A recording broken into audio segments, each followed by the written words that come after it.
Okay.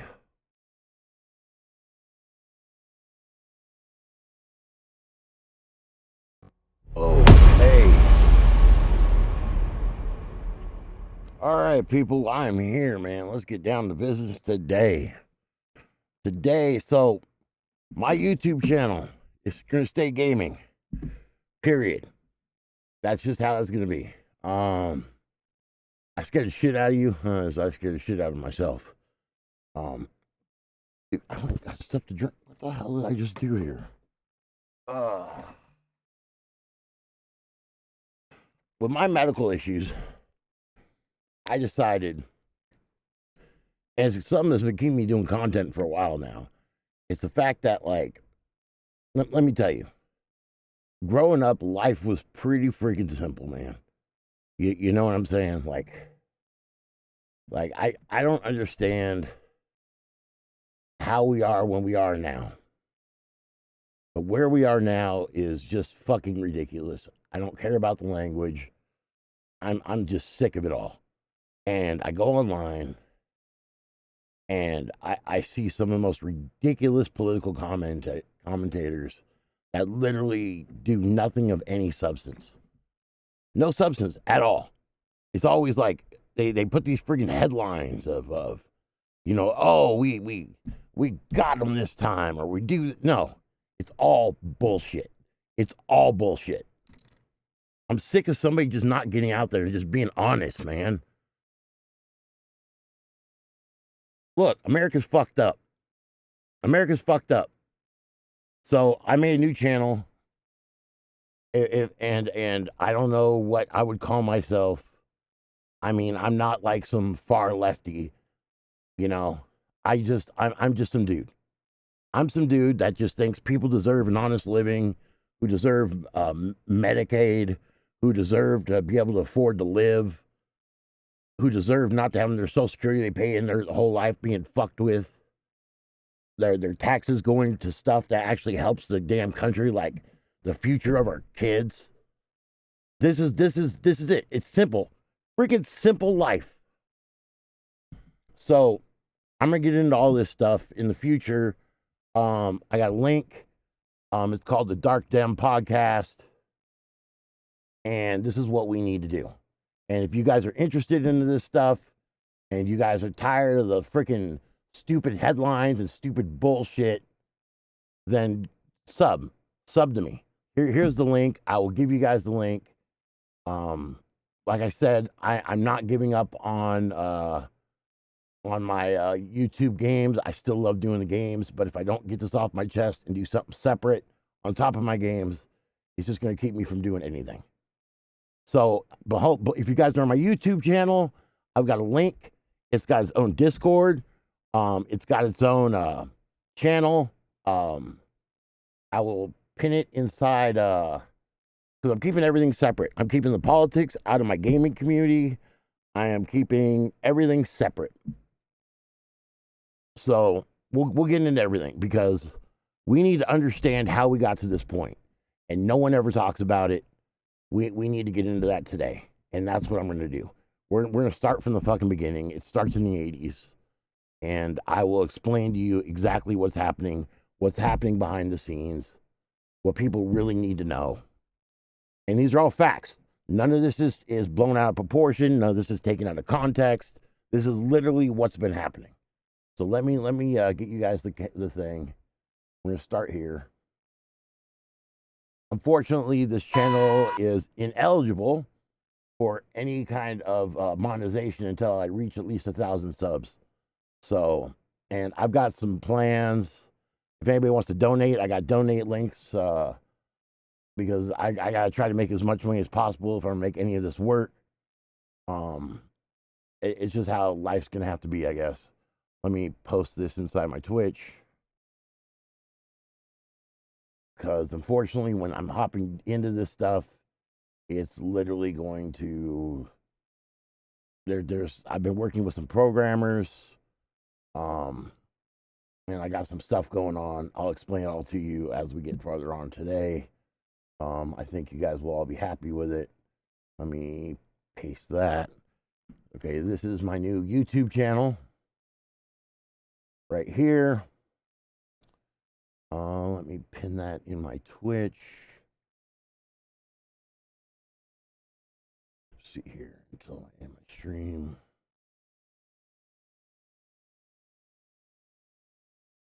I do have Venmo, my friend. I do have Venmo. I've never used it. I absolutely have Venmo. So if you're probably wondering what is going on, we've been dealing with. Here's the problem. All right, right now there are think tanks on the right, and they have spent billions of dollars, in bots across the internet. Most of the time, who you're talking to are bots. They're all bots. You know what I'm saying? They're bots. Just I can prove it. I can fucking prove it. The problem is nobody has fought it. Nobody has fought it. I've been talking to programmers, and I am working on a system of disinformation bots that literally are going to take up the fight. There's no need for us to have to argue with these idiots. They're basically fact-checking bots that are going to go anywhere a bot is, anywhere where a prominent news story is, and basically shut them down. Unfortunately, it costs money, which I'm also looking for programmers. So any programmers who want to get involved, awesome. Here's a Venmo. Let me try to figure this out. I have no idea how Venmo works. Let's see here. Let's see here.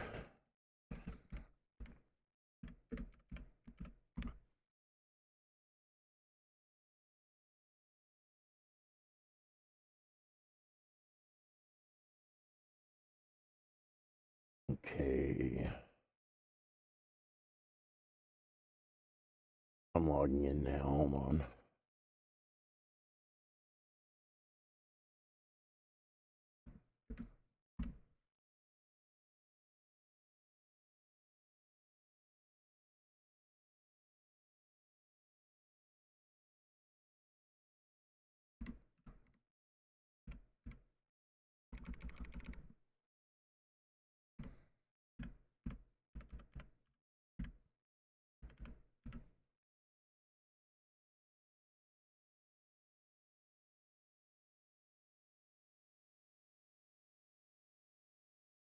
Oh my God. Send code. Just send me my damn code. Alrighty. Yeah, it's funny. I've had this Venmo card forever and I've never used it.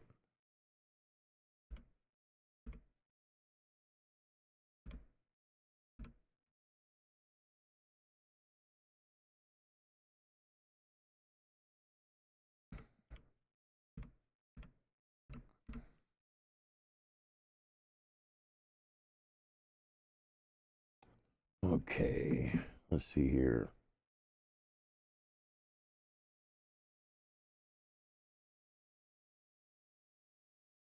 How do I get a link?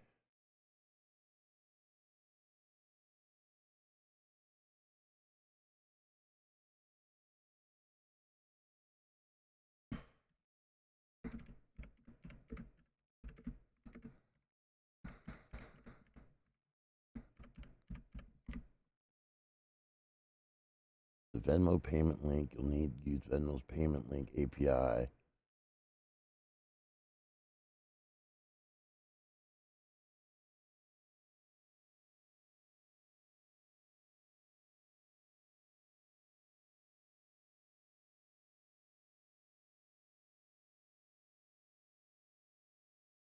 What the hell?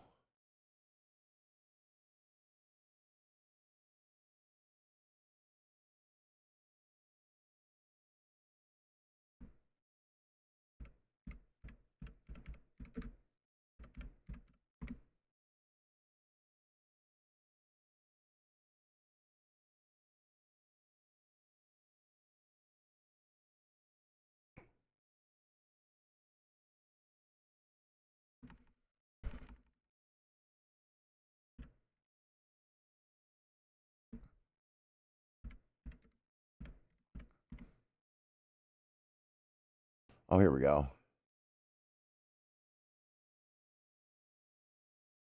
Okay, let me go to my edit video.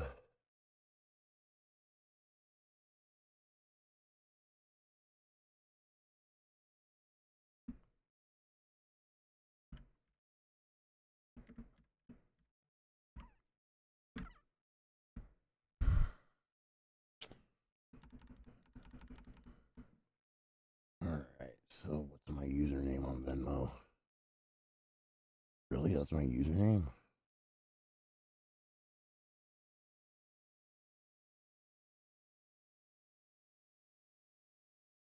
Okay, well, I guess that's what I'm doing.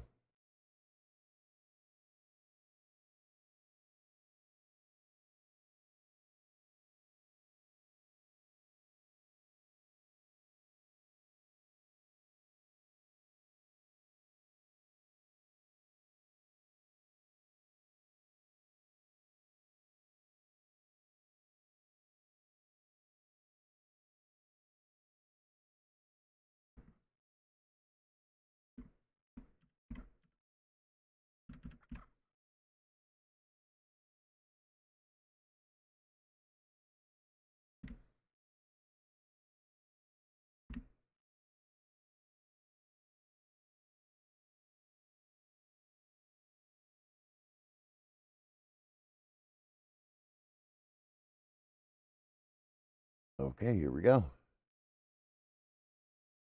It just works.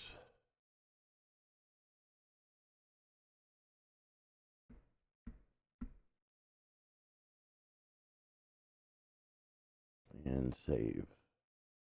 And I will post it in Twitch.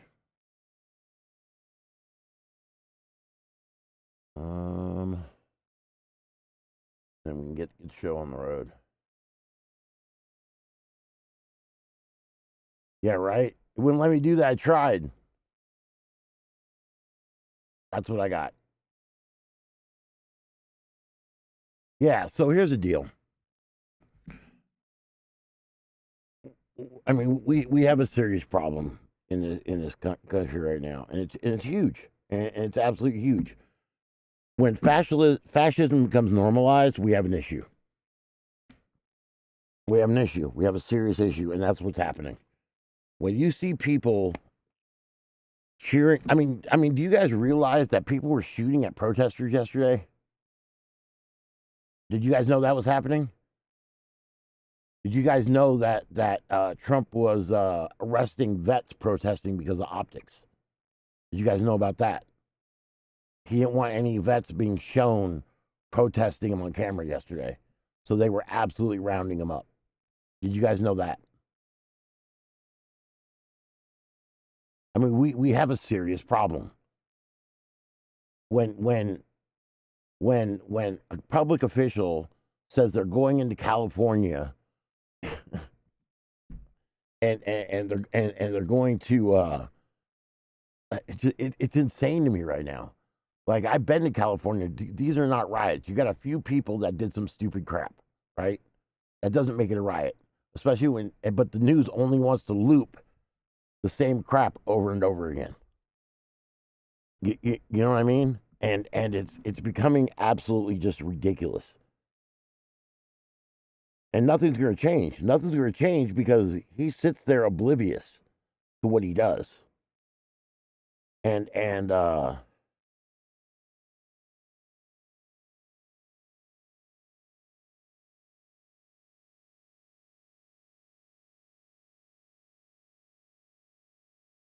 you go, I had you.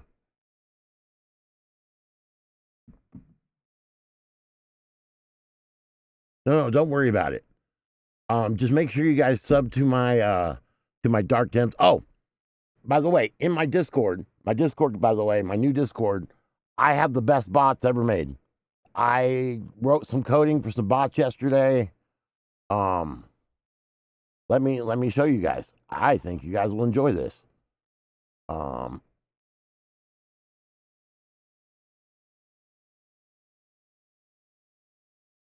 Let me go to the Dark Dem Discord. So you guys got stuff to do. while you're there. But it's going to have useful links. Let me bring this up because I thought this was hilarious. So if you go to my new Discord and let's go to age restricted. All right, so let's try this out. So this is my first bot I made, which is Dark Joe. And you're probably wondering, Dark Joe, what does he do? Watch this. What do you think about Trump's parade?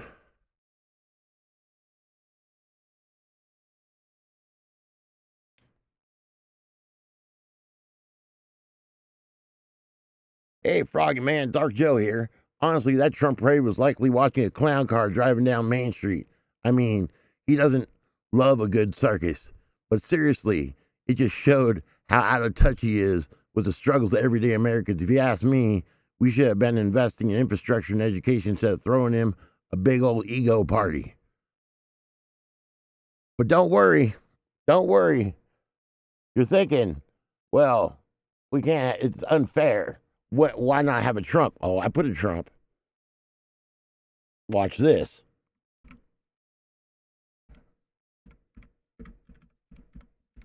I made Trump gay.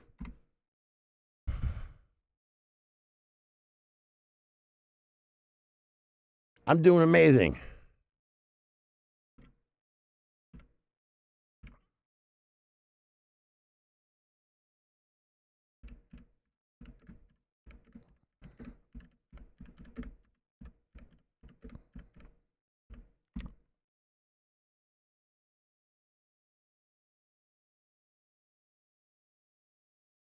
And I hear you asking about, he's speaking to Diva. Oh, honey Joe, I don't know who that is, frankly. I don't care less. All these politicians are the same. Lying, cheating, scumbag trying to ruin our lives with their stupid laws and taxes. Ugh. You can imagine being stuck in a room full of them. It would make even the most stylish outfit look drab. Anyway, let's talk about something interesting, like my favorite shade of lipstick, or how many diamonds can fit on my hand. Ha! Ha ha ha! So that's Diva Trump. So y'all, if y'all want y'all join the Discord, you guys are free to talk at them. They have a lot of good things to say. Anyways, I thought that was hilarious. I programmed those. Those are my bots. I actually program those.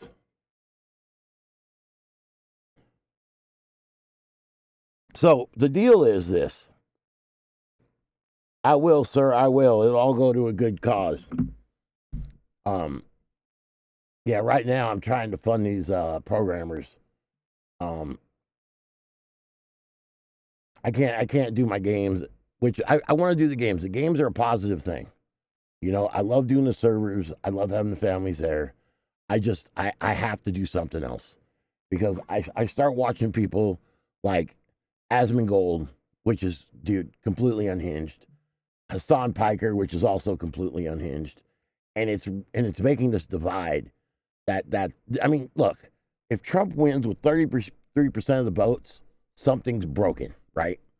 Something's broken. Because we all knew how bad he was going to be. But when you have people on the left that are just literally, oh, we can't vote for any Democrat because they're going to be exactly the same as that's not true at all. That's not true. And then you have Republicans convinced that Joe Biden somehow was ruining the country as they're completely dismantling all oversight. They're dismantling every program, including like there's 2 million charter schools in the U.S. 2 million charter schools. All right, but Vince McMahon's wife wants to get rid of public schools. Where are they going to send all these kids? Where are they going to send them? I mean, isn't America's purpose to make the next generation's life better than us? Well, so listen, I don't buy into conspiracies, right? And I want to. There was a lot of things that did happen. All right. So it was proven that a bunch of people lost their votes. They were thrown off the ballot and they weren't notified. I mean, that's also a problem, right? As far as cheating, I mean, it's hard to say. I mean, there's there are recounts happening right now in Rockland County. I'll show you guys. Let's see.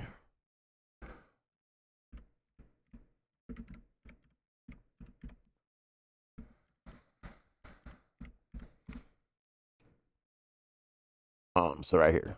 So let's go to a good one. Let's see.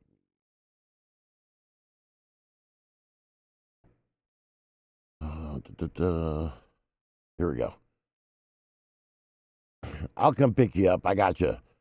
So, Sloatsburg residents ran for U.S. Senate in 2024, challenging the election results in Rockland. Diane Sayre of Lyndon LaRoche Party and two other voters claimed counter papers that the Rockland Board of Elections shortchanged her in the vote tabulation.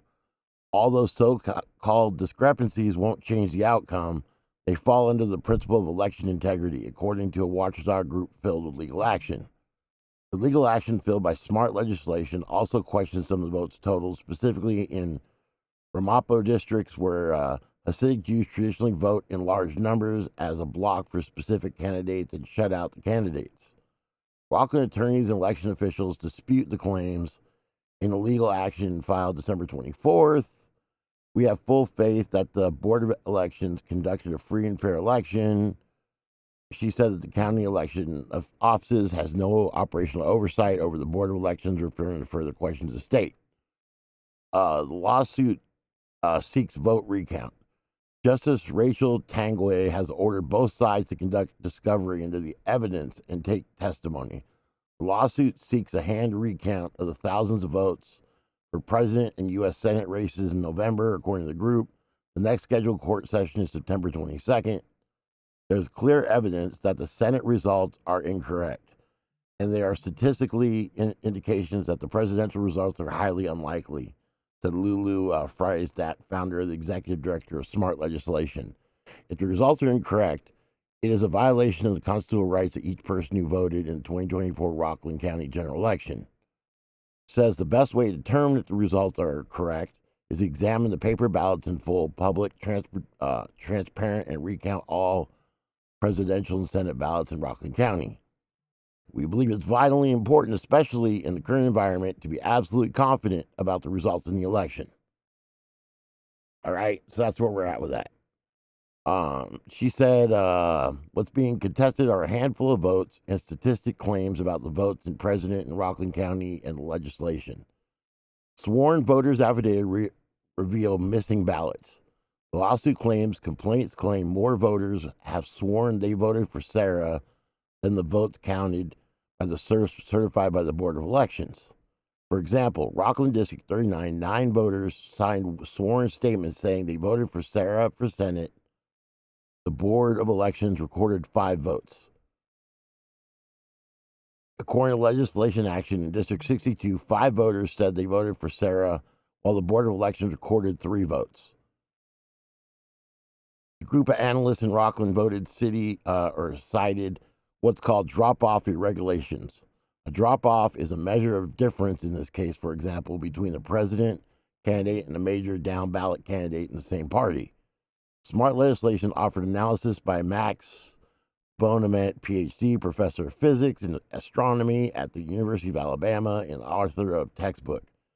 Statistics and analysts of scientific data.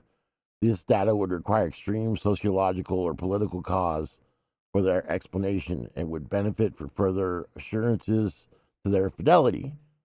Bowman determined, according to Smart Legislation, Sarah received 39,421 votes statewide, less than half a percentage point. Gilbrad won the race by 59-41 over Republican businessman Mike Spracione. Vote tallies in Rockland were as follows: 72,300 53,000 or 53% for Gillibrand, 64,082, 47% for Supercone. There were 15,366 ballots left blank, meaning voters skipped that race. The Rockland presidential vote broke down the following: 83,543 for Trump, 65,880 for Democrat Kamala Harris, and 1,316 blank. The Legal Actions offers two theories, according to the ReSmart legislation affiliate with Smart Elections. A large positive drop-off indicates an overperformance of a candidate, meaning the candidate received more votes than is typical. A large negative drop-off indicates the underperformance of a candidate, meaning the candidate received fewer votes than typical. It could signify votes are missing from the candidate's totals. The Republicans' 23% drop-off from Trump's totals in Rockland exceeds the 2024 Republican Senate candidate. This illustrates that the presidential candidate far outperformed his down-ballot counterpart, according to the lawsuit. The Democratic drop-off in Rockland was negative, at 9%, indicating the percentage by which Harris votes total were below of the Democratic Senate. Highly unusual phenomenon that was repeated across the state and across the county. Rockland County is the first county where it's being formally investigated. So I guess we'll see. We'll see how that goes. But like I said, the election's already done. So even if they found things, that's it. I mean, unlike when MAGA claimed for all of 2020 that there was going to be a recount and Trump was going to be put in office, once it's done, it's done. All they could do is make sure it doesn't happen again. You know what I mean? So there isn't going to be him magically replaced. That's just how it goes. That's so weird, man. I'll tell that story another day. So, anyways, let's get into what I want to get into today, because I'm sick of the bullshit. I'm sick of it. I'm sick of it. Like, we have these bots online that have these people convinced that they have all these people that are just absolutely supporting Trump. And it's about optics. Like, it's the most disgusting thing I've ever seen. I think my final straw about finally saying something was what happened at Fort Bragg. Fort Bragg, military is supposed to be unbiased, period. Apolitical. That's it. But what they did was they openly vetted troops that were supportive to Trump. And they turned Fort Bragg into a political rally. They even sold merch at Fort Bragg. That's insane. They would not let any troop in there unless they swore allegiance to Trump. I have never heard that in my entire life ever happening. And that should not be something that happens. When people go into the military, yeah. Look, so if you go to the official military paper, I think it's Military Times, Fort Bragg. Oh, there it is, military.com. Bragg soldiers who cheered Trump political attacks while this is, by the way, the official military paper. Bragg soldiers who cheered Trump political attacks while in uniform were checked for allegiance and appearance. Yo, what's up going on? This should not be a thing ever. This should not be allowed.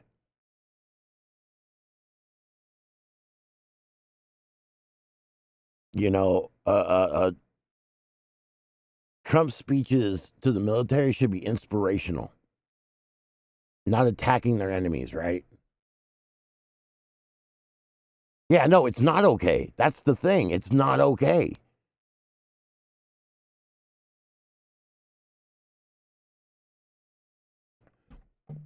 What made our military so effective has always been apolitical.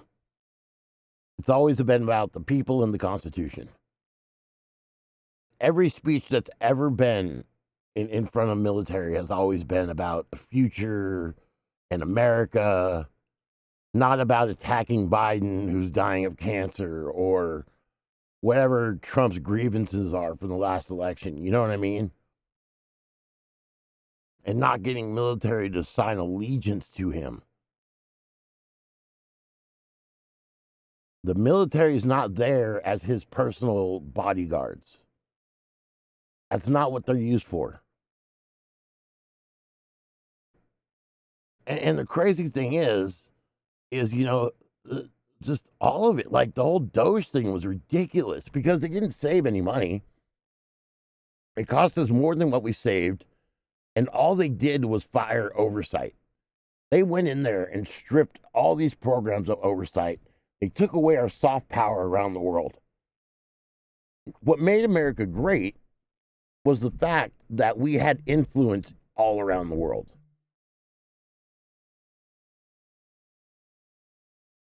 Our taxes aren't just given away to transvestite mice like they keep claiming. That's not a thing.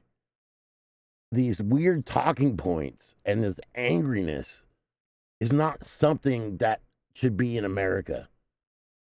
I mean, there was a time when you would go out, and this isn't that long in the past, where you would have 4th of July parties, block parties with all your neighbors. You know what I mean? There was a time where people actually helped each other. There was a time when you weren't worried about, how you were going to afford to take your kids on vacation, and still be able to get your bills paid. I mean, there's a lot of just inequality going on right now, and a lot of this shit that people are cheering on. There should never be a question of aid. I mean, like when those hurricanes hit, FEMA immediately went out to deal with stuff. Joe Biden sent people out immediately. Instead, the right went out there and every news media was like, oh, no, nobody's getting anything. It actually caused people to get killed. People were convinced that if FEMA helped them, they were going to steal their homes. I mean, and I'm sitting back here and I'm watching this crap, right? But I'm not watching anybody doing anything about it. I mean, and one, if you're going to protest, it has to be peaceful regardless.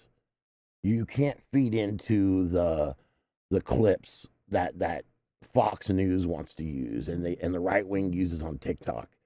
That's all they're going to use against you. As far as they're concerned, LA's still a riot. It doesn't matter. It's always going to be a riot now. The fact that they're cheering on sending Marines into California is insane.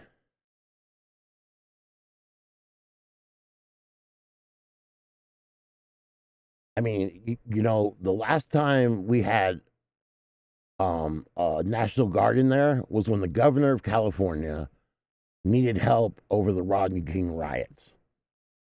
But the governor asked for help. That was something that was coordinated, like our government, that's how it works. I mean, the fact that like Trump signs these proclamations and for some reason people are acting like that's the law. The fact that our Constitution, which has protected all of us our entire lives, is being completely crapped on. And nobody's combating the real issue. So let's get into it. So how did we end up here? How did we end up here where we are right now? Well, I'll tell you how we did. Evangelicals. And you're like, well, how do you know? I'm going to tell you how I know. So during the 80s, right? During the 80s, a lot of the big evangelicals, they were Tammy Faye Baker and Popoff. They were billion-dollar organizations, millions at the time, right? And what happened was they got caught for fraud. Popoff got caught for doing fake miracles, right? And it caused a huge drop-off in revenue for evangelicals. And they got together and they're like, what are we going to do? Well, luckily, there was a piece of garbage that said, I can help. And with the help of Pat Robertson and a slimy attorney named Jay Sekulow, I'm sure you've seen commercials if you're from California. He used to be an ambulance chaser. But Jay Sekulow, they started a organization called the American Center for Law and Justice. And so why is this important? I'm going to tell you why that this name is important. Because they tried this, what's happening in America already. They did this in Kenya. They did this in a couple other African countries as a way of a test. So let me get into it. So let's talk about the American Center for Law and Justice in Kenya. The timelines are important here, by the way.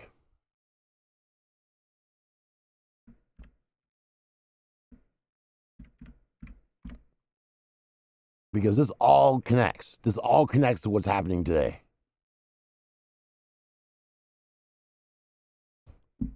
So American Center for Law and Justice, the ACLU, is a politically conservative, Christian-based legal organization in the United States.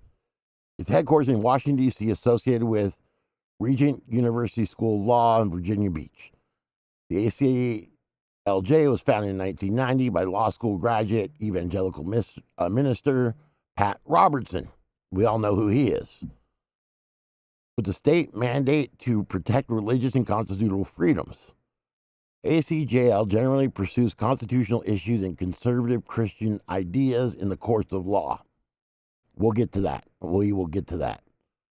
What's important now is what happened. What happened in Kenya? So, the name of the acronym ACJL were chosen to contrast the ACLU, has attracted much media attention for its lawsuits, such as its campaign to oppose changes to the Constitution of Kenya that, according to the group, would permit abortion and Islamic law, and its attempt to block the construction of Islamic Culture Center near the former site of the World Trade Center. ACLJ supported blocking the construction of the center through New York City's Landmark Preservation Commission. On November 2010, the ACLJ asked that the U.S. Justice Department investigate Congressional Muslim Staffer Association's weekly prayer sessions on Capitol Hill. But this is not where this happened. In 2018, ACLJ attorney Jay Sekulow was on President Donald Trump's personal legal team. The ACLJ is a member of the advisory board of Project 2025. So that's and policies and from the Heritage Foundation. Now, let's get out of this, all right? Let's talk about what happened in Kenya, because it wasn't just Kenya. So we are going to actually go to the news.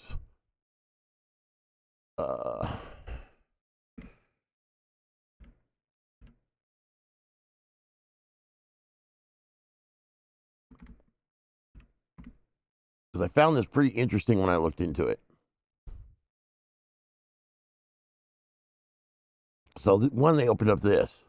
The new ACLJ, all about African Center for Law and Justice. This is in 2012. I write this post as I sit aboard Air France, flight bound for Paris, once on Paris to meet up with my mother, Pam. If you follow the American Center for Law and Justice closely, you know that we have started to significantly expand our international presence. Recently, we have opened full-time offices in Israel, Pakistan on this trip, and we will be planting the seeds for the African Center for Law and Justice in Kenya and opening the African Center for Law and Justice in Harare, Zimbabwe. So their whole purpose, by the way, is to, one, make sure abortion stays banned. Two, um they they wanted in the Constitution anti-gay laws that would actually account for a bunch of gay murders in Africa, if you guys didn't know.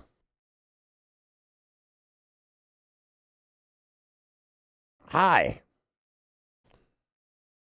So they didn't go after just laws. So they actually started trying to shape the Constitution of Africa in these countries. And they were pretty successful at it. The problem is so now Jay Sekulow and his brother and Pat Robinson's organization are like, well, how do we do this here in the United States? I mean, obviously protesting abortion clinics isn't working. You know, there's a separation of church and state.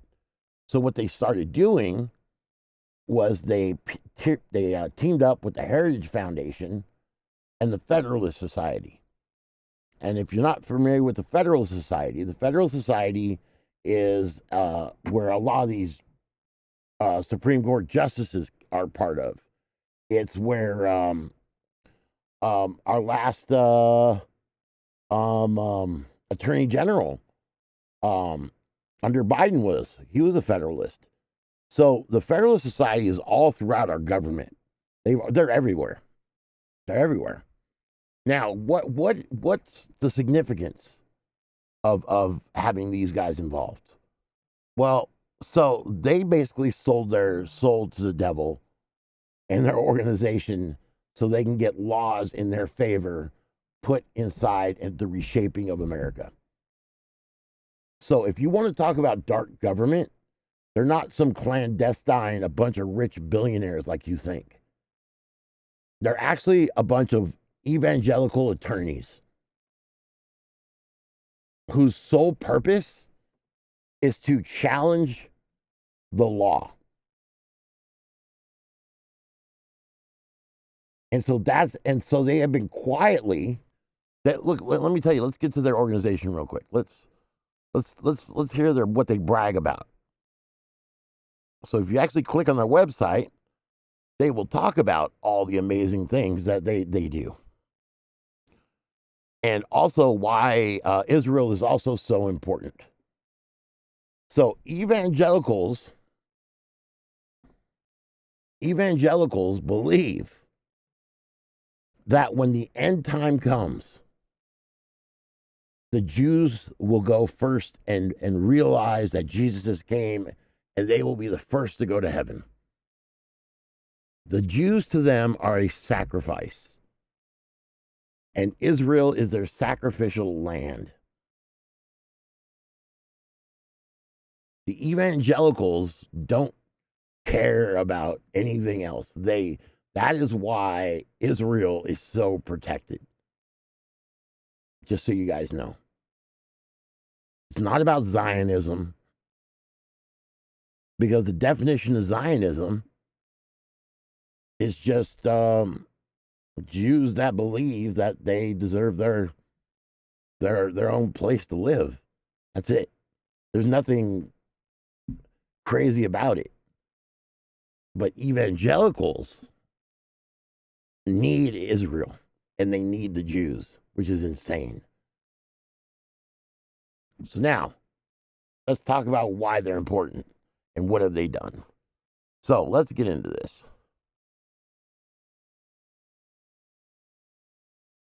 All right, so ACLJ takes urgent action defending Jewish law, studying amidst horrifying wave of anti-Semitism.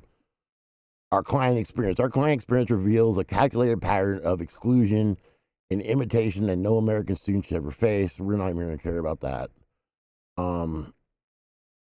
This is all just ridiculous attacks on freedom of speech. But they need, here's the thing. They need that divide, right? I mean, how else do you get everybody on board? Oh, you have to make somebody the oppressed and the oppressor. I mean, it's basic Marxism. I mean, it works. It works. You know, oh no, these kids, they hate the Jews. I'm a Jew, okay? Freedom of speech is absolute in America. I don't have to like what they're saying. I don't have to. I don't have to agree with it either. It doesn't matter. That's the point of the First Amendment. Anyways, so it doesn't matter how much I disagree. But let's get into their actual court cases. So let's get over here because they've got some crazy stuff going on. Let's go to their news. Demands justice for persecuted Christians in Congo. Let's see, President Trump win might be in biggest yet. This is anarchy. Senate Fetterman leads charge to break party lines. ACLJ prepares lawsuit after New York schools outrageously tear down Christian students' Bible verse posters. I mean, this is all they do is they want to integrate their biblical followings into our country as law. They want to shape America into their belief, which completely undermines everything America was founded on. I mean, look at this. We just helped secure tremendous victory on the ongoing battle to preserve constitutional separation of powers.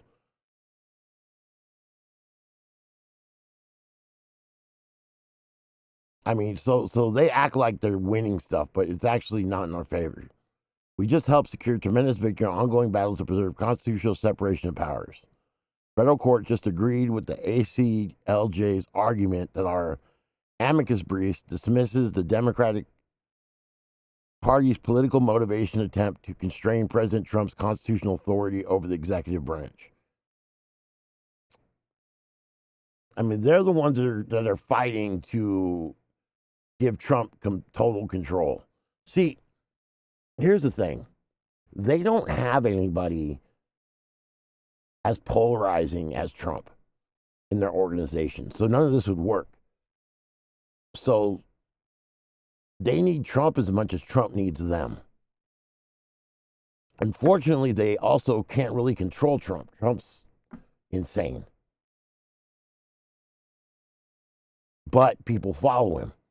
People follow him to the ends of the earth.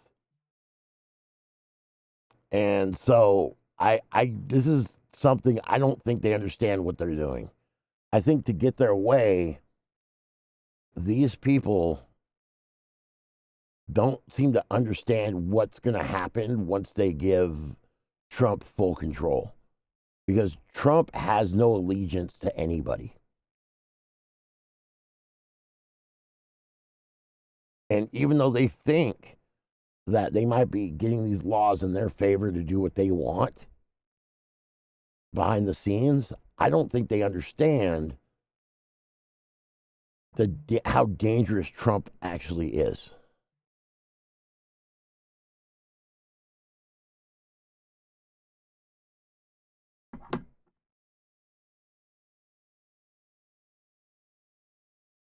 So, but I mean, these people are the same people that were responsible for Roe versus Wade Roe versus Wade being overturned. These are the same people that are rolling back, pushing to roll back all the civil rights stuff, the DEI stuff, because apparently DEI means something completely different than what it actually is. I don't understand how diversity, equity, and inclusion means anything. It doesn't. I mean, it's so crazy that literally there are protections for anybody to be hired, the most qualified. I mean, before these protections were in order, people could discriminate against you and they could say, well, I mean, you might be more qualified, but we don't really want black people working here. Or, you're really qualified, but I think you being crippled might make our people uncomfortable. So the DEI stuff was important because it shouldn't matter what you look like or what you believe to get a job or your sexual orientation. As long as you did the job well, that's all it should matter. So they claim by getting rid of it, it actually fixes that problem. But it doesn't because it's actually rolling back protections. But they'll sit there and they will tell you to your face. I mean, it's just this is why education's important. This is also why they're attacking education, right? I mean, they don't want people to have critical thinking skills. That's dangerous. It's dangerous to have critical thinking skills. It's dangerous to be educated because then you fact check them on their bullshit. Kids are extremely smart. Don't think they aren't. And every generation has kids that protest in college, whether it was the Vietnam War, whether it was, you know what I mean? It doesn't matter. Every generation has protested some war in one way or another. But I mean, that's people, humans that are critically thinking, that are shaping their futures. That should always be allowed. The fact that now we are deporting the smartest people in the world who would normally want to work here in America, put Americans back. I mean, the fact that like this weird push of America's first about putting low-paying factory jobs making plastic pull knobs, right? I mean, it's ridiculous. I mean, we can't be competitive in a market like that. America is known for being inventors and dreamers, right? We're known for, I mean, America has advanced this world in 100 years more than any time in history because of the innovations that we have come up with here. And that should be something celebrated. I don't understand where all of a sudden people are like, that is so bad. I mean, the tariff thing is insane. When we had free trade already with like close to 20 something countries, the global economy is important. It allows us to focus on what we're good at. Nobody's taking advantage of us by making cheap plastic in Korea or China. You know what I mean? We don't want to make that stuff here. We want to be innovators here. We want to be we want to be the future. We want to be head of solar and green energy. We want to be the head of AI. We want to revolutionize, workflow around the world or manufacturing processes. That's what we do here. That's what makes America great. We have a melting pot society. And so in return, we allow like immigrants to come over here on permits to work the fields and hotel jobs and things, you know what I mean? That leaves the higher paying jobs. The problem is, right now our unemployment's at 4.2%. 4.2%. So if we have unemployment at 4.2%, who's going to fill these new jobs? Who's going to quit their job? Who's going to go take a cut in their pay to put screws in iPhones? Like it's ridiculous. Like I don't know what we're doing, but it's dangerous. I mean, the fact that like we're turning our back on democracy around the world. We're turning our back on our trade partners, and we're imposing tariffs that only hurt us in taxes. I mean, the fact that like they don't seem to understand that those taxes have to be paid at the port.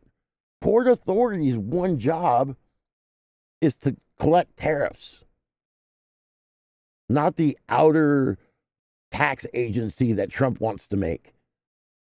It's ridiculous. Like it's some of this stuff. It's so incompetent.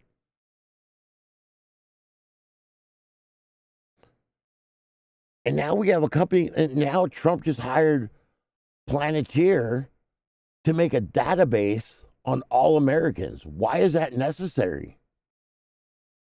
Do you guys want your name on a database? Like some weird database that like some tech company makes? I mean, I don't understand how that's freedom. Like all the freedom people, it's weird. Like, you know, when Biden was in office and he did anything, you would hear him come out and say, "No, we don't live in a democracy. We live in a constitutional republic. We're not a democracy." Trump wins the election, gets the popular vote, and now it's a freaking a democracy all of a sudden for them, those guys. The hypocrisy is insane. I mean, we've came to a place where people read headlines, and that's the news. We've come to a place where people don't do any real research. They just spew talking points. Well, it's the problem is it's not about being boring, right? It's the fact that your name would even be on it. And we don't know even what that consists of. It could be who you are, your political affiliations, your sexual preferences. You see what I'm saying? I mean, those databases are dangerous because it takes away from our individual freedoms. We're allowed to have those. That's the point of America, is to have the freedom to express ourselves in any way. Like, who the hell cares what my neighbor's doing? I don't understand where we became this thing to where we start caring what people did all of a sudden. In the 90s, early 2000s, I didn't give it. Did anybody care about who was gay? No. Nobody cared. We all were doing our own things. But this whole like politics. No, yeah, exactly. Nobody gave a shit. And the other problem is it's the fact that the Republicans have a strategy that Democrats are not fighting. They're losing. They're fucking losing it. Why are they losing it? I'll tell you why. Because the Republicans are the aggressors and the victims. They set the narratives.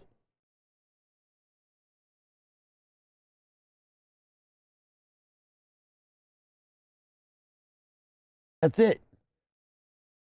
They set the damn narratives. The optics. It's all about optics anymore. It's all about the court of public opinion. I mean, look at this. They're gonna take away Christmas. We can't say Christmas anymore. When did that ever happen?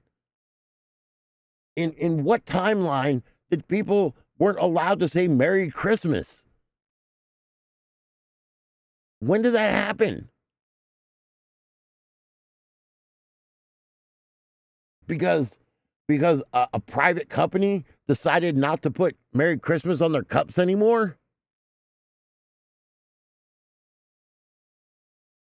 I mean, for fuck's sake, Budweiser made a literally a 6-pack of beer, a 6-pack. They didn't even sell this. They didn't even sell it to anybody.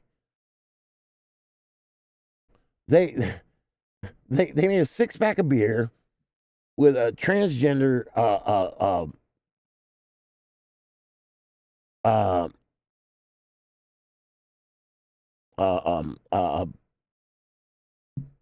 whatever you call it, whatever the TikTok thing, right? They made her a 6-pack. And then they were going around shooting them. And they said, I can't believe they're throwing this in our face.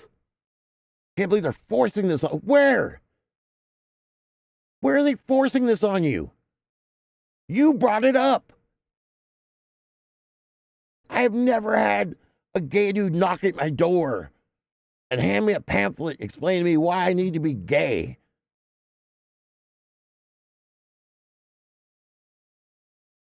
I've never had a gay dude walk up to me ever and be like, you know what? You need to watch me do this and you're going to learn to do this and take it. That's never happened. People just want to live their fucking lives.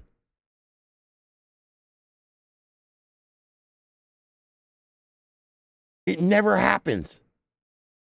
They live in this world, this fantasy. That's become their reality, though. And so you got people on Fox News and Newsmax repeating the same crap. You have our president repeating this crap.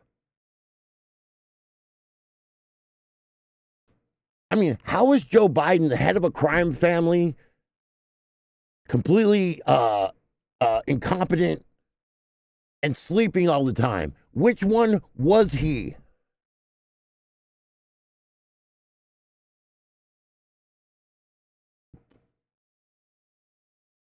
He ruined our country. How? How did he ruin our country? He didn't do anything. He didn't change. He didn't mess with the tax code. He focused. He got the CHIPS Act, which brought manufacturing of chips back to the United States.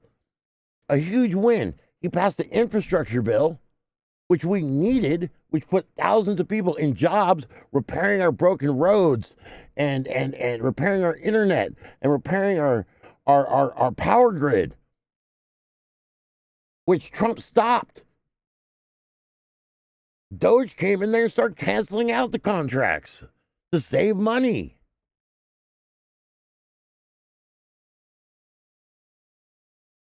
They're defunding our schools. For what?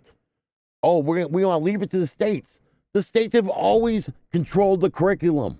The states have always. The purpose of the Department of Education was to prevent from discrimination, was to make sure that the funds got passed out correctly, that the schools weren't abusing the funds that were passed out, and protecting those who needed protecting. That's it. The states have always had freaking the curriculum. But now we're getting rid of books. I mean, I can't believe we're back to banning books again. And we're not just banning books, we're banning books on history. Because some white people feel bad that slavery existed. The books aren't there to make people's kids feel bad. History's there to learn so we don't repeat ourselves. So we become a better society.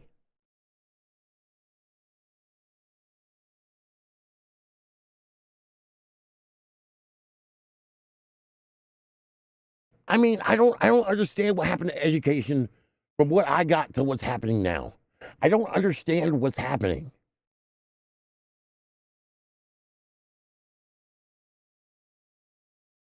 I mean, you want to hear the craziest thing?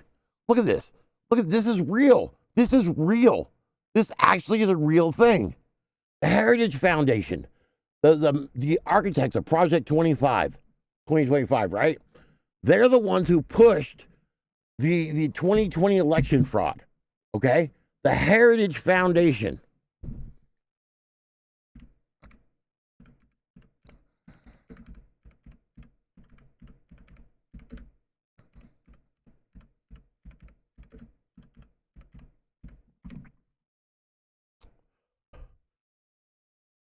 Just so you know, the Heritage Foundation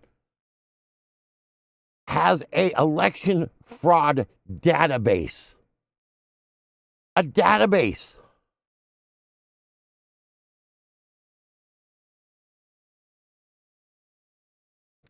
all states from 1982 to 2004.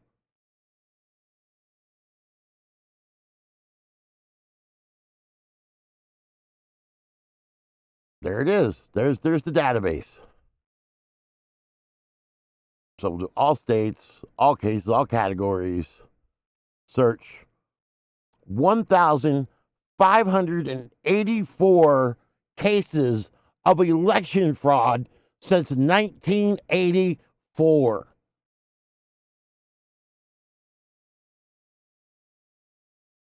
And don't think that they look at this. They know the names. They not only have the names of the people who committed the fraud, they have the fraud type. They have the outcome of every person who's ever committed voter fraud. They already knew there wasn't any fraud. And no one talks about this bullshit.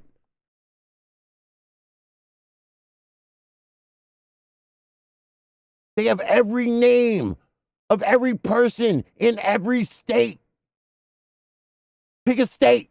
Pick a state, any state. It has a complete record of who committed fraud and how they did it.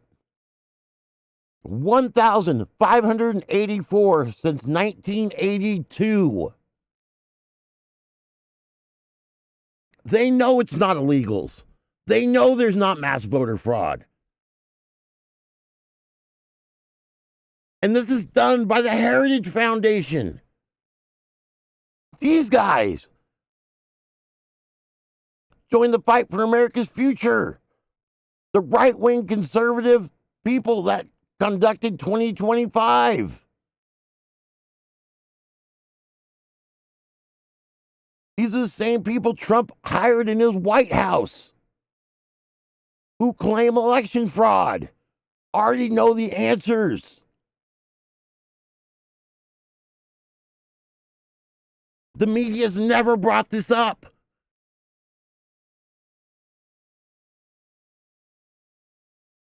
Not one time did the media go, it's weird you guys are claiming voter fraud when you guys have a database that literally, I mean, look, so let's just say, let's pick 1991, all right? Let's pick 1991, search. All right, so, sorry, let me go to 91. 1991, 1992. 2 results of voter fraud. Let's see who did it. 1991, Connecticut. Let's read what they did. Curtis Mounting, year 1991, Connecticut. Civil penalty, fraudulent use of absentee ballot. It even says his outcome. Chris Moring, a campaign volunteer for State Representative Mauro Testa during the 1990 election, admitted to signing the names of 5 of his friends and family members request absentee ballots. Here's a source. They even have the fucking sources. This is the most in-depth voter fraud database in the world. Brought to you by the people claiming voter fraud.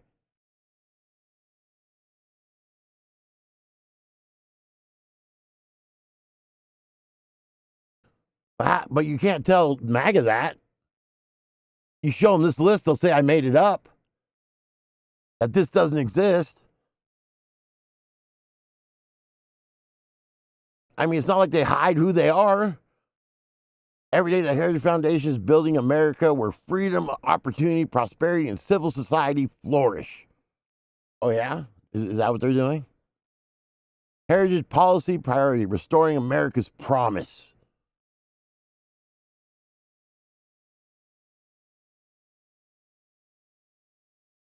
Why the Heritage Foundation exists. We champion policy solutions that benefit all Americans, which is a lie.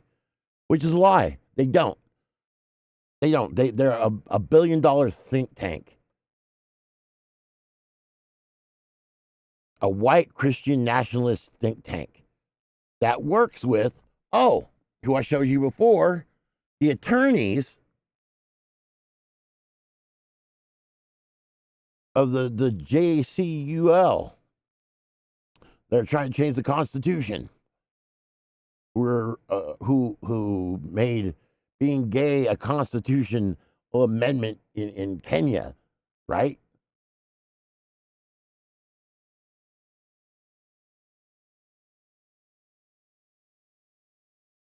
I mean, and it's not even that. Like, we have them we have to worry about, and then we have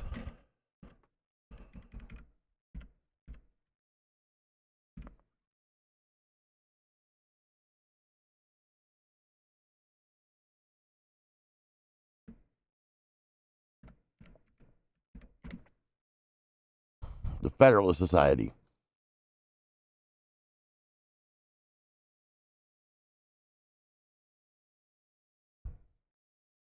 So what is the Federalist Society?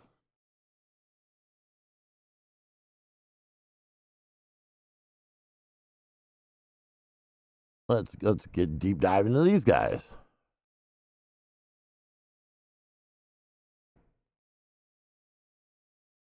Practice groups. The Federalist Society's practice group members are grouped by substantive areas of law. These are all high-powered attorneys that reshape our Constitution. Their whole purpose is to fight, to shape. I mean, they say they practice civil rights, right? But they don't. They do not. They're not about civil rights whatsoever. It's all bullshit. And that's the problem. They always claim civil rights. It's always about civil rights. It's always about civil rights. Civil rights for who?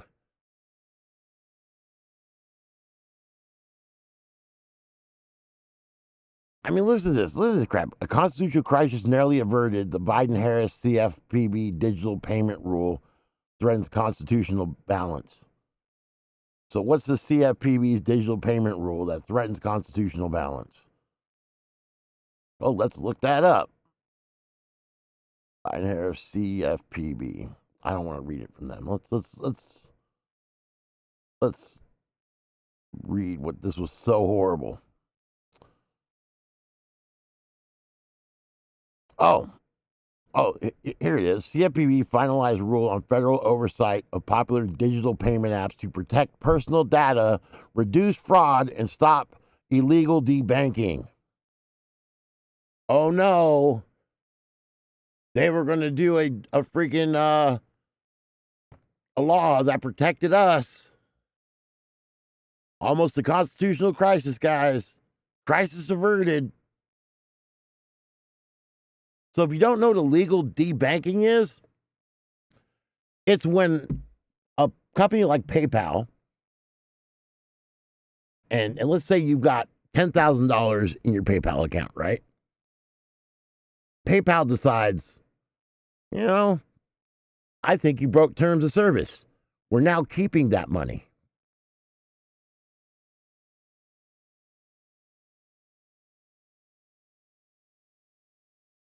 Yep. That is what's happening. They were trying to stop that from happening. But oh no, it's against the Constitution. Almost a constitutional crisis. Not the fact that, it was legal. I mean, the Consumer Financial Protection Bureau today finalized a rule to supervise the largest non-bank companies offering digital funds transfers and payment wallet apps. The rule will help the CFPB to ensure that these companies, specifically those handling more than 50 million transactions per year, follow federal law just like large banks. But that was almost a constitutional crisis, that they had to follow the laws of banks. The fact that Republicans will rewrite things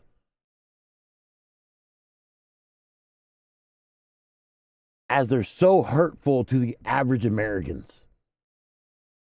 And you have people in like Arkansas or even in small town Idaho who are like, oh, yeah, man, we don't want that CFPB stuff.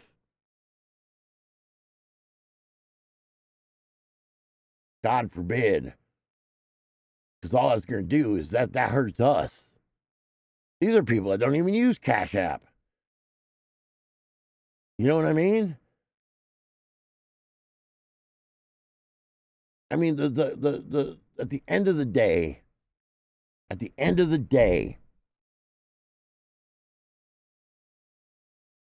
the two parties are not the same. And if you want real change in this country, Democrats need to learn to fucking fight. To stop being goddamn fucking pussies. To stop fighting each other over microaggressions and bullshit. Stop worrying about wars over fucking seas we can't do anything about.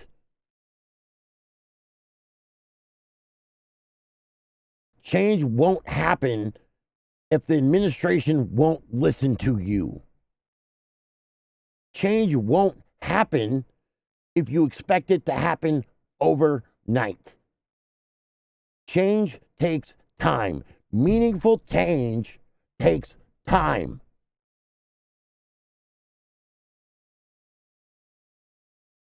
Nothing is ever going to happen overnight.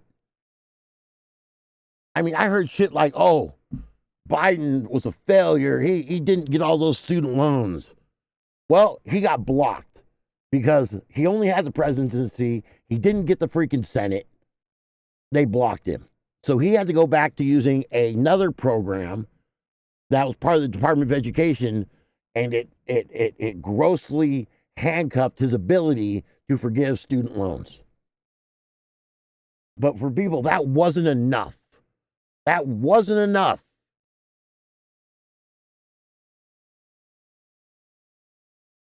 He brought back manufacturing. That wasn't good enough.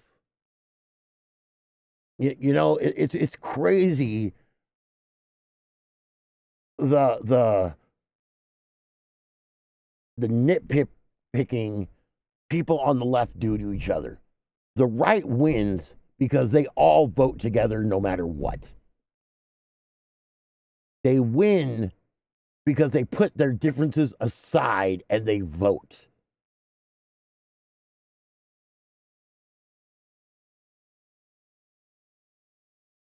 They don't, I mean, look, like I saw a clip of Hassan Piker on Twitch yesterday, right?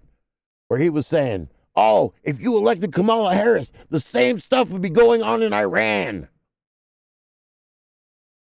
Whether it would be or not, we would have the ability to make them listen still.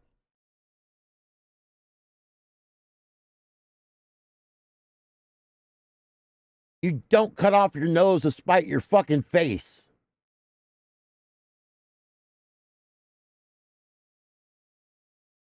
People like Hassan Piker were never going to vote anyway. They're fucking tankies and Marxists. I don't even know why they're even considered part of the Democratic Party, because their values do not align at all. Because it's always anti-American. That should not be the thing. It should be, how do we make America better for us and our children? Not tearing each other apart constantly. America bad. That is stupid. We live here. We should be making America the greatest country in the world. We do that by diversity, by education, by better pay. Laws that protected citizens from being taken advantage of.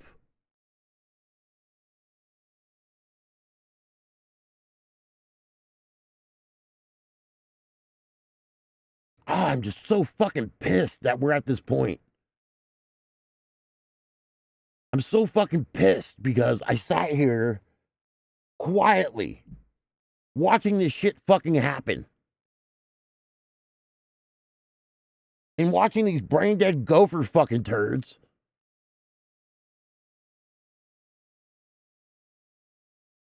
fucking on the other side, fucking everything's bad. Oh, yeah, you know what? I hope they start shooting protesters. How dare they protest? How dare people be unhappy? They must be fucking paid. It must be George Soros. That pays everybody. Well, let me tell you what. That George Soros shit, you know that's an anti-Semitic trope? You know where that comes from? More education today. Let's go for it. Bam, right here. The Prodigals of the Elder of Zion. This has been used for generations. It's a book. It's a fake book that Hitler used. It's beliefs in international conspiracies, right? And it talks about this book that basically is supposedly written by Jews that talks about how Jews are taking over the world. How and it's insane. Those same tropes that are in this book have been used today to discredit any Jewish person. And that's why it was easy to make George Soros the boogeyman. George Soros is the least richest of all the people in that's in Trump's cabinet.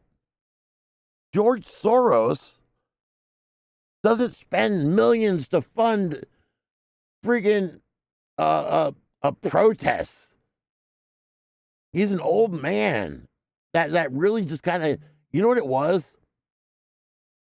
The problem is the coal and oil industry, especially the coal industry, has been going down for years. Less and less jobs. I mean, it's become a very dangerous job to do. A lot of the mines are pretty much just to the point where they're unminable anymore. There's very few mines left. George Soros took a stand against it. And I mean, as always, if you go against the status quo of oil or coal, you need to be attacked. And so he became the boogeyman, the green energy, he controls the world. He's like the Rockefellers. I mean, it's crazy how people still bring up the Rockefellers when Elon's the richest dude in the world that had access to our government. Like, how is that a thing? I feel so fucking retarded listening to this shit. Like, I felt stupid. Yep. I mean, George Soros is like a 90-year-old man.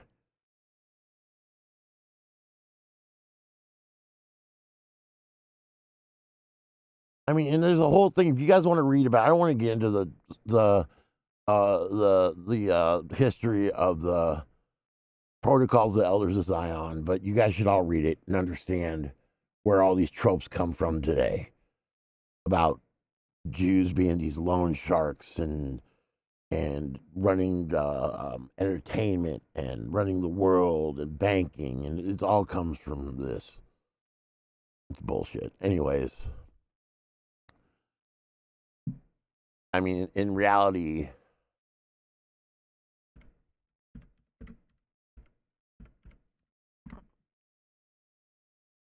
he's 94 years old. He survived the Holocaust. His net worth is $7.2 billion.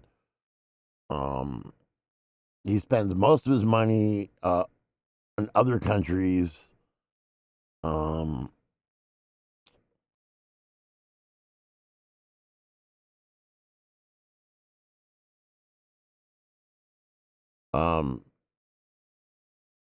we go.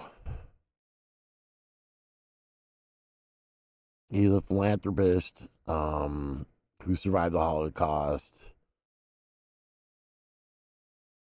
We'll get to what he does now. Philanthropy, right here. In 1984, Soros used some of his profits to create the Open Society Foundation. So let's look at this. So this is what he does.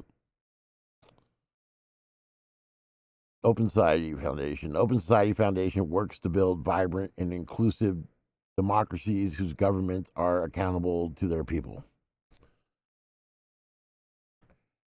And, you know, fascists don't like democracy, right? I mean, it's mostly around the world. But, you know, I mean, he donates here and there. I mean, not as much as Elon does. But he spent, you know, close to $23 billion, awarded 50,000 grants. Open Society foundations are active around the world using grants, giving research, advocacy, impact investment, strategic litigation to build futures where everyone can live with rights and dignity, which makes sense as a Holocaust survivor, right? United States, Latin America, Africa, Europe, Asia Pacific. I mean, he's given away more than $32 billion of his personal fortune, which is pretty damn insane. But I guess, you know, if you have that much money, you can't take it with you. But I mean, he wasn't responsible for paid protesters. That's the most ridiculous thing. I think that, man, that triggered me yesterday. The fact that, like, the protests, even up here, must have been shipped in paid protesters because they couldn't believe that people would ever not like what Trump's doing. I mean, how brain dead is that? That's insane. Like, what, 7 million protesters got paid for? That's a lot of protesters. Like, how much money? But people can't just, like, not agree with what's happening. People just don't actively want change in our world.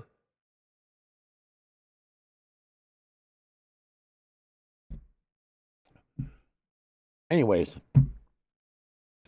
I am going to take a quick bathroom break. I will give you guys the squirrels to look at for a second.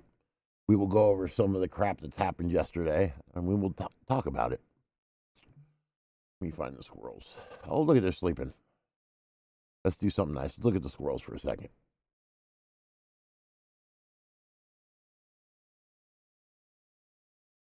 So if you guys want to know, this passion's going to be with me every day during the podcast. So make sure you guys sub to that channel. There's also going to be merchandise. Like I said, I've got plenty of stuff for the gaming channel. That's still going on. I'll be juggling both, running 2 Discords. I mean, obviously, I'm going to need some help moderation. We also have a Reddit page I set up. But it's time to do something. Yeah. Yeah. It's time to do something. It's time to make a real legit stand. It's time to actually, it's time to take the hands of the Democratic Party away from the children. I mean, there's a TikTok generation of these people that are basically just eating each other from the inside out. It's going nowhere. Nothing's being organized. I've been watching it. It's nothing but fucking kid drama. It's not gonna. It's not gonna cause any real change. I mean, if you can't unite the party, then you're not doing what you should be doing. You know what I mean? Like the fact that like when during the 2024 election, those same people were fighting with vote blue, no matter who's fascist. Why did we say that? Oh, I wonder why. Because that's exactly what MAGA was doing. And they won by 33% of registered voters. How sad is that? How sad is that? 33% is how he won.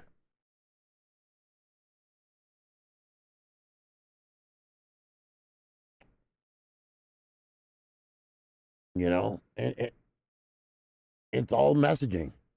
We have to steal the messaging. This thing cannot be there. There has to be a real effort. Like now they're talking about the Joe Rogan on the left. No, that's not what we fucking need. Joe Rogan's a fucking idiot. Like, dude, that dude's all over the place, man. Hey, he platforms bullshit. You know what I mean? And it's whatever. There's better people out there. We don't need Joe Rogan. We just need organization, and we just need to be able to combat the bots. We need to combat the misinformation. We need to steal the media back. They're always like the left always gets up. No, dude. Do you know how many people, like, literally, all you heard on every channel was how old Joe Biden was, right? That's it. That's all you ever heard. You never heard about his accomplishments. Nobody ever talked about it. Nobody. Not one single person talked about what he did. And the man is so goddamn fucking selfless, he doesn't even talk about it. Nobody was there for him. They just let him fix the shit and quietly fade into obscurity while Trump is while he lives rent-free in Trump's head.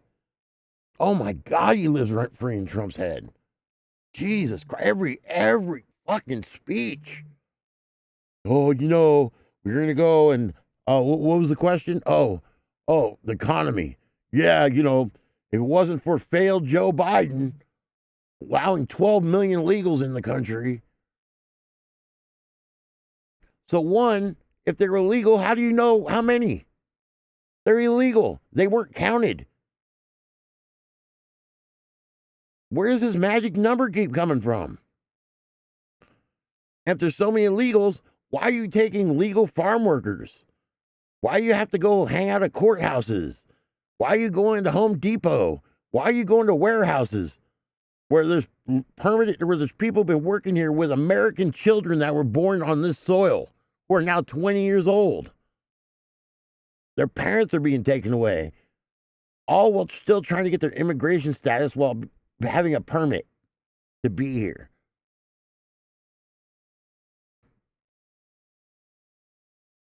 It's fucking insane. I mean, no wonder California's pissed off. Especially Los Angeles. Every goddamn name is Spanish. Los Angeles, San Pedro. Fucking. Like, Los Alamitos. Like, Cerritos. Like, what the fuck?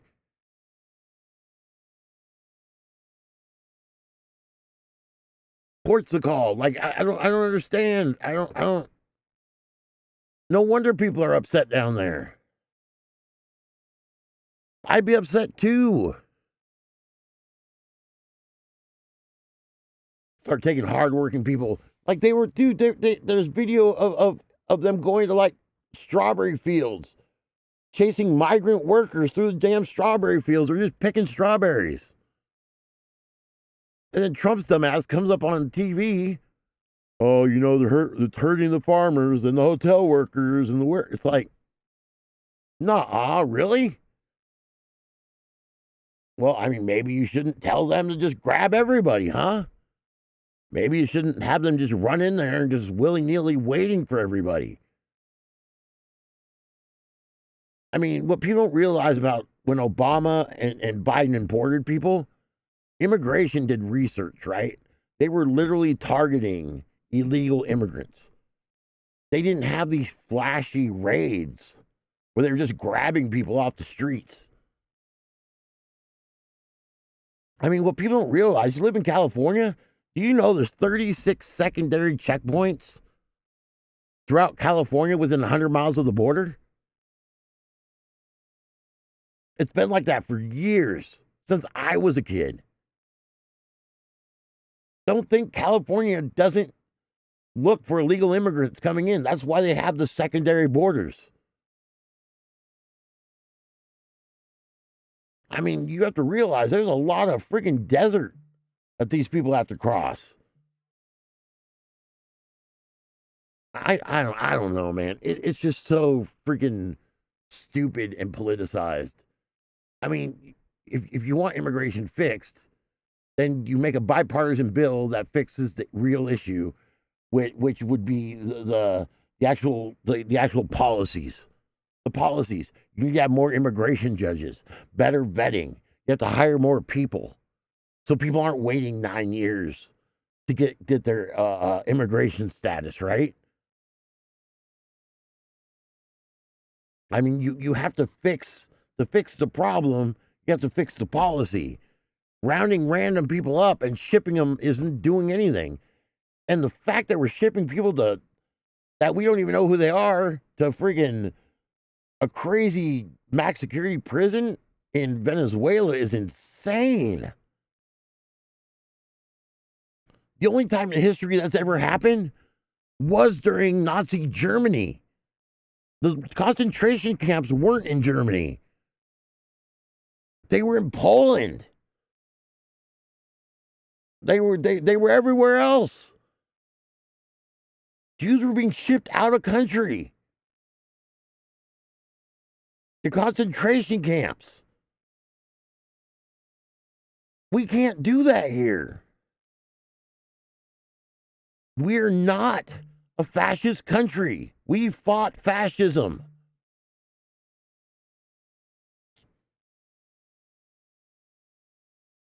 Anyways, I'll be right back, guys. I gotta pee. You guys watch the squirrels. I'll be right back. And if anybody else sub me, I don't blame you. I have a lot of things to say. I'm not going to tell you guys anything that's not factual or isn't true. I'm not going to give you guys bullshit headlines. I'm going to show you guys actual facts, things that they don't show you. Because it needs to be shown. It needs to be out there. People need to understand what's really happening.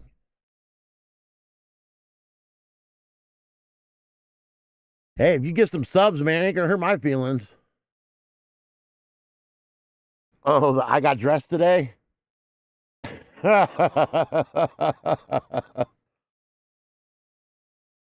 I got dressed today. It took a lot. It took a lot for me to do this on my YouTube channel, by the way. I was really having a hard time with it. Like, I've been putting this off for months. That's why I haven't posted anything on my YouTube, really, because, like, this has been bothering me. And it was like, I didn't want to taint my YouTube channel with politics. But there has to be a point where I realized that something has to be done. I'm just sick of the bullshit.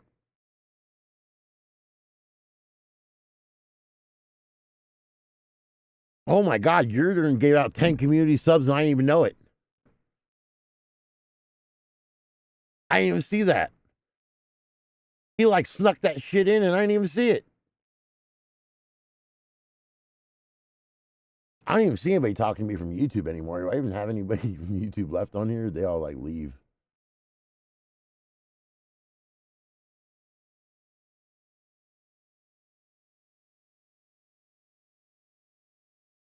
Is there anybody on YouTube? Anybody? Anybody still here on YouTube?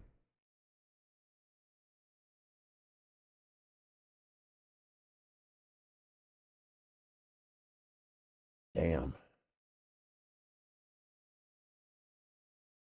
Oh, that's not good.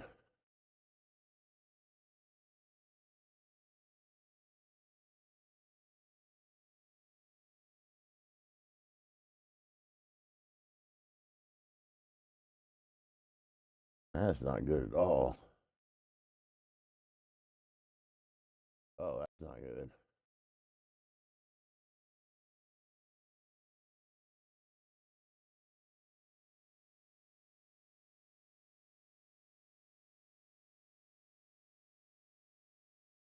What's this gold thing on YouTube?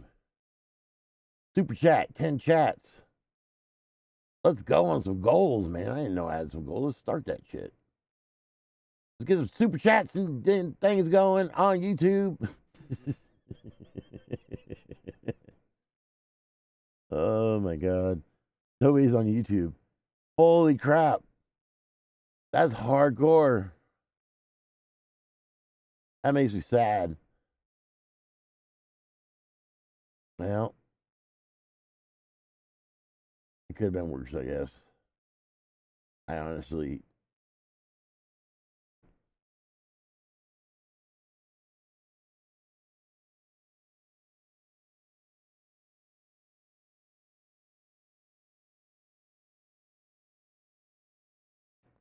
Yep. Oh, yeah. During World War II, too. Yeah. That's absolutely a fact, also, my friend. Those are the internment camps of World War II.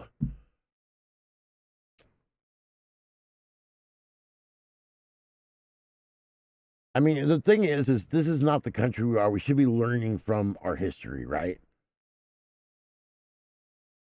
But the difference between then and now is we have the internet and we have a problem in propaganda, which I will get into when I get back on how we could stop it. I have an idea because it's a slippery, slippery, slippery. Hey, I will always do it. I will always speak the truth. I don't like. I hate watching this bullshit of either America's bad or Democrats are the enemy. Yep. Also,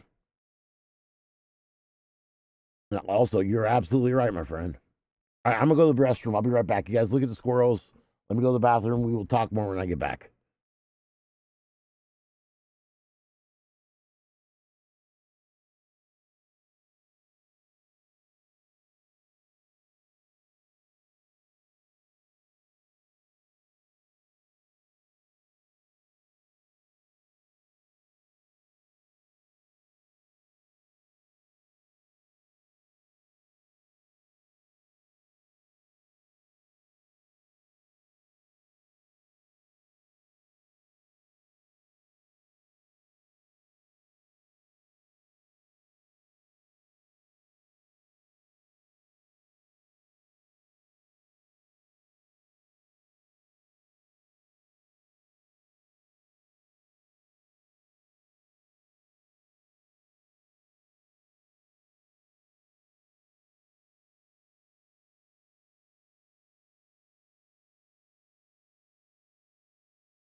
All right, I have returned.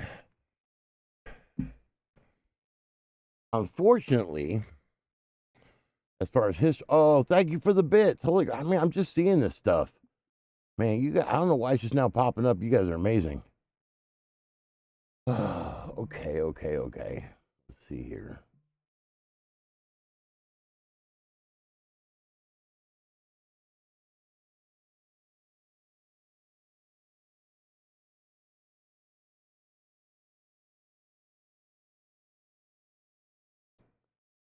Man, how how is it that there's nobody?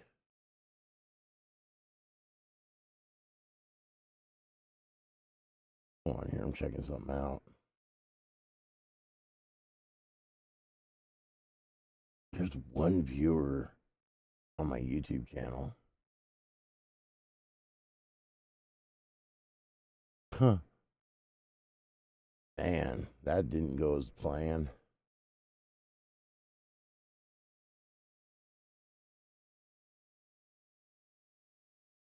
That didn't go as planned at all. Rip. Anyways, let's get into what's been happening in the world, huh? Let's touch bases on everything that happened yesterday. Because unfortunately, old Donald here was hoping he was going to get a military parade that was going to be like the Bastille Day parade or something. I don't know what he was thinking. Um, it was a massive failure. No, it's fine. It's disappointing, but I'm fine with it. I mean, I get it. Dude, I'm known for playing art. You know what I mean? I didn't think everybody was gonna want to hear what I had to say. I jumped into this and I just put myself out there on purpose. This is gonna be a rough one for me, but I think it's the right thing to do. And it's something I need to just stick with. And it might be for a while. It might be financially a disaster. But I need to do what's right. I need to do what's right. And there's no good voices out there that are telling people like it is. You can't one if you can't side with fascism and act like that's normal. And two, you can't be America bad without a plan to fix it. I mean, it's this weird place in politics online that's just so.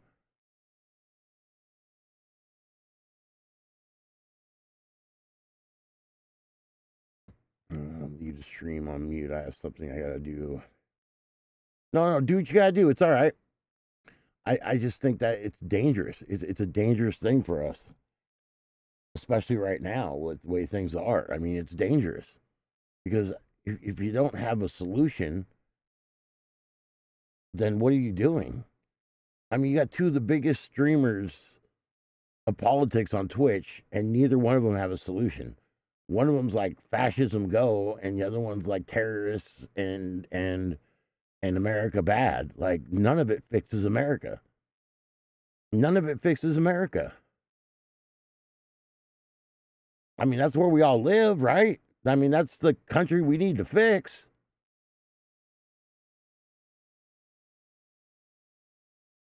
And it sure as hell can't be allowed to just say America bad and let the fascists take over.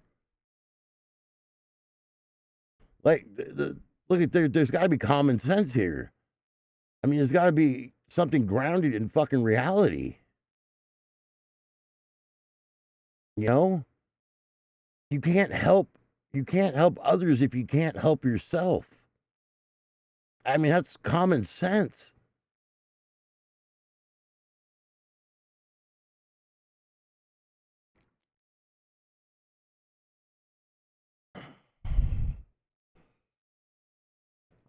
And it's fucking frustrating.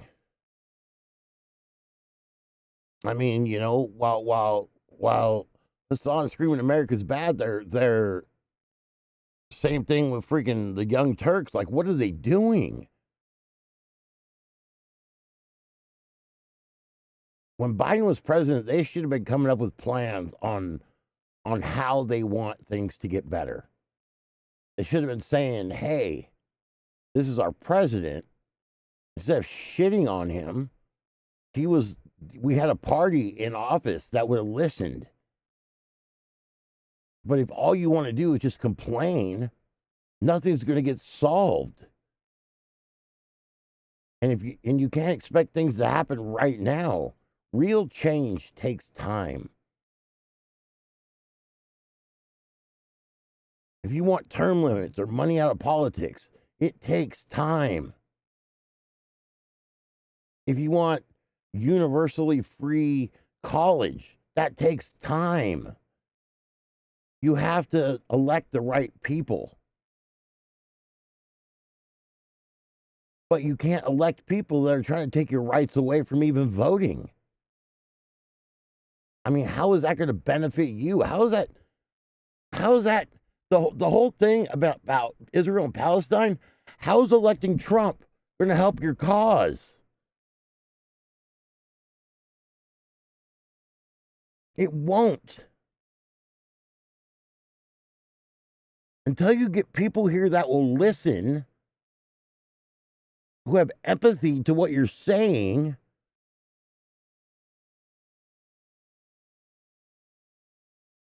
nothing's going to change.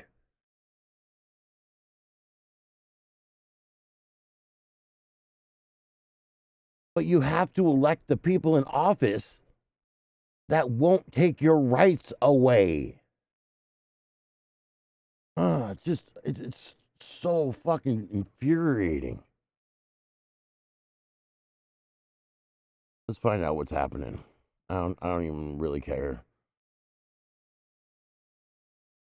I mean, we had an Iran nuclear agreement years ago. It was fine. Trump pulled out of it. Trump became, you know, Netanyahu is a sycophant of Trump's. I mean, people don't realize that, you know, after Trump made the capital of Jerusalem, made the capital of Jerusalem of Israel, Trump got his own settlement. That was never talked about. Why'd nobody protest that?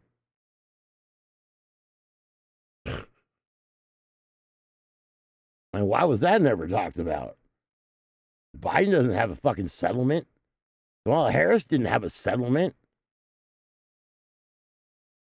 But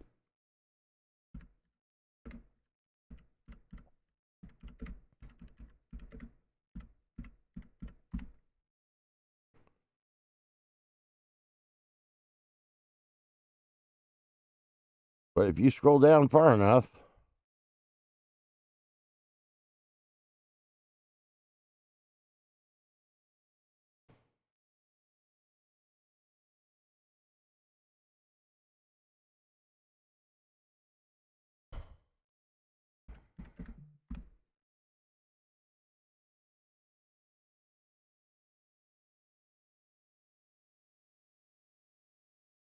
there's too much crap going on. Trump Heights, that's the name of it. That's the name of it.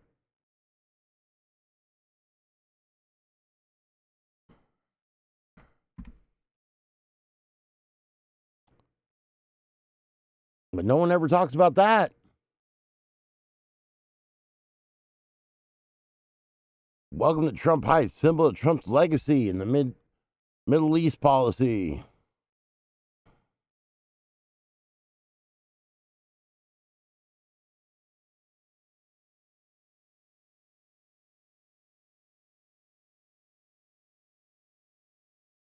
Is it?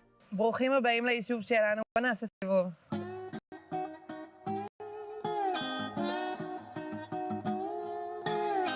Do you get a lot of visitors here? האמת שכן, מגיעים הרבה אנשים לבקר. It's fucking sickening, man. You know, I mean, the settlers shouldn't even be a thing.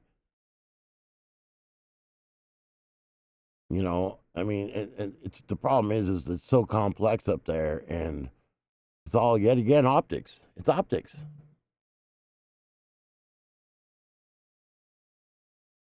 Now, I'm not going to get into that. It's just bullshit that nobody fucking brings this up. I guess it discredits the whole Democrats are bad thing, huh? That Trump has his own fucking settlement. But, you know, Democrats are bad. So fucking stupid, man. So this is like another thing people just don't seem to know about. I don't really get it. I don't get it.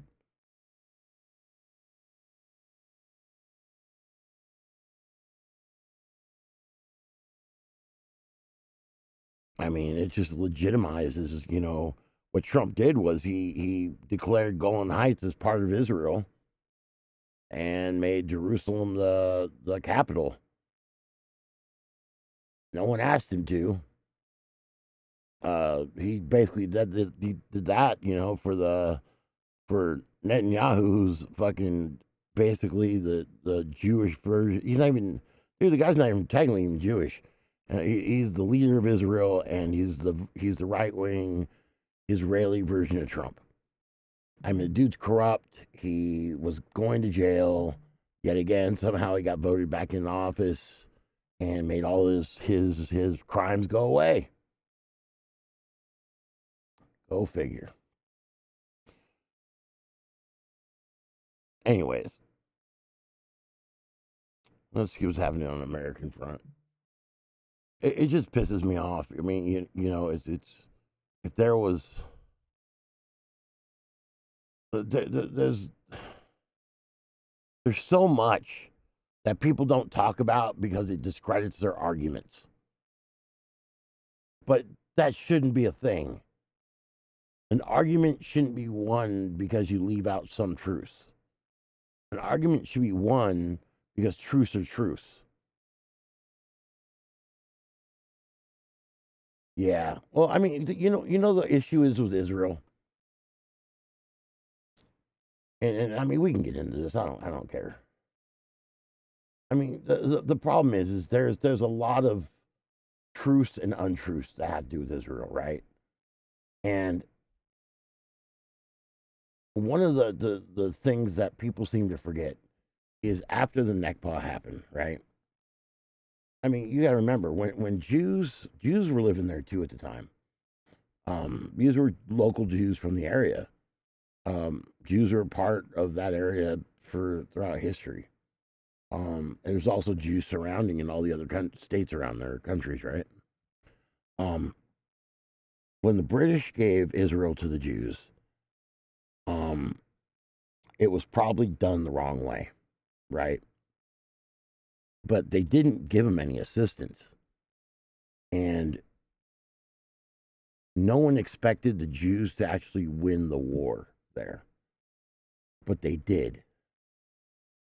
But what happened after that was close to 1 million Jews from the surrounding Arab countries now got kicked out of where they're from, and the only place they had to go was to Israel.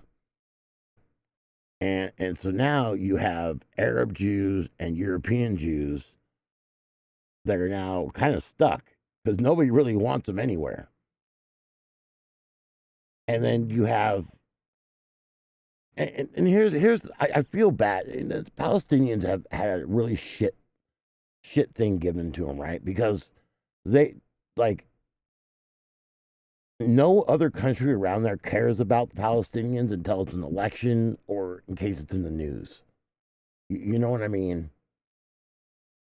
I mean, it's why like Egypt was attacking pro-Palestinians yesterday. You know, it goes to show, you know, how they really feel around that area. And it's a shame because the Palestinians didn't deserve that. And, you know, Arafat was on the verge of making peace. He realized that, like, nobody around there was going to help him. and he was trying to make peace, and he got assassinated for it. But there's always been this promise of the right to return, which has never been given to any other country after a war. You know what I mean? Like it's weird when like you look at like a good one would be Europe, right? You know, after the Nazis lost, um, and other kind or the Russians, right? Like after the fall of Soviet Union, and the other countries separated out and became democracies. There was no promissory of right to return.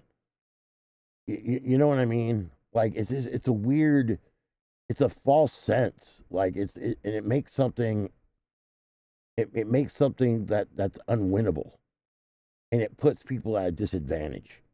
And so when you have people that believe that they have the right to return, and then you have somebody like Hamas that comes in, who obviously was there to take advantage of them, and these innocent people didn't know any better, you know, and immediately like Hamas started suicide bombing Israeli buses. And I mean, nobody intervened. Like this should have been something that should have been dealt with years ago. But it's been such a weird thing because of what Israel is.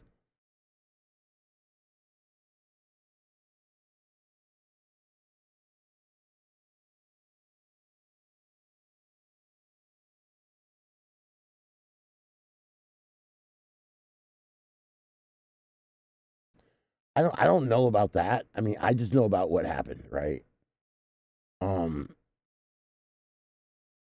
and the only reason I even know is because in my family I have Israelis and Palestinians in my bloodline. So, like, my great aunt was from Palestine. She told me the story and what happened. She was there for the Nakba. She told me what happened. And not my great aunt. When I was a kid, I found out what happened, and she said that that they were all asked to leave. They weren't chased out like they were. So the Arabs that decided it was time to fight told the innocent people to leave because they didn't want the farmers and the mothers and daughters to get hurt. Um, but they didn't think they were going to lose. Um, I think that Israel's important for America because it allows America to have a foothold in the Middle East. You know what I mean? Because one, you've got a major shipping lane right there. I mean, with America, it's always about world dominance. I mean, it's something we kind of set up after World War II. And so it's important, to have soft power in places like Israel, in like Saudi Arabia. I mean, it's why we fund where Saudi Arabia is pretty much military. That's how they protect themselves. And we give them stuff. Um, we have soft power up in Panama. We have allies in Greenland. I mean, any place that would put America at risk, we already have some type of something there. Um, Unfortunately, I think that when Sharon was assassinated, because Sharon and Arafat were trying to work out an actual peace deal. This was back with Bill Clinton, and there was actually peace that was about to happen within Palestinians and Israel. I mean, and I mean, up until just this recently, Palestinians would cross over and work in Israel, which is it's something that's never even talked about, which I always thought was really strange. Um, I mean, I think the biggest issue is all aid that has been going to Israel. I mean, it's been supporting, Hamas's main people in like Amman and stuff living like kings. They don't even live there, and they. It's a sad situation. It's a sad situation that should have been intervened a long time ago.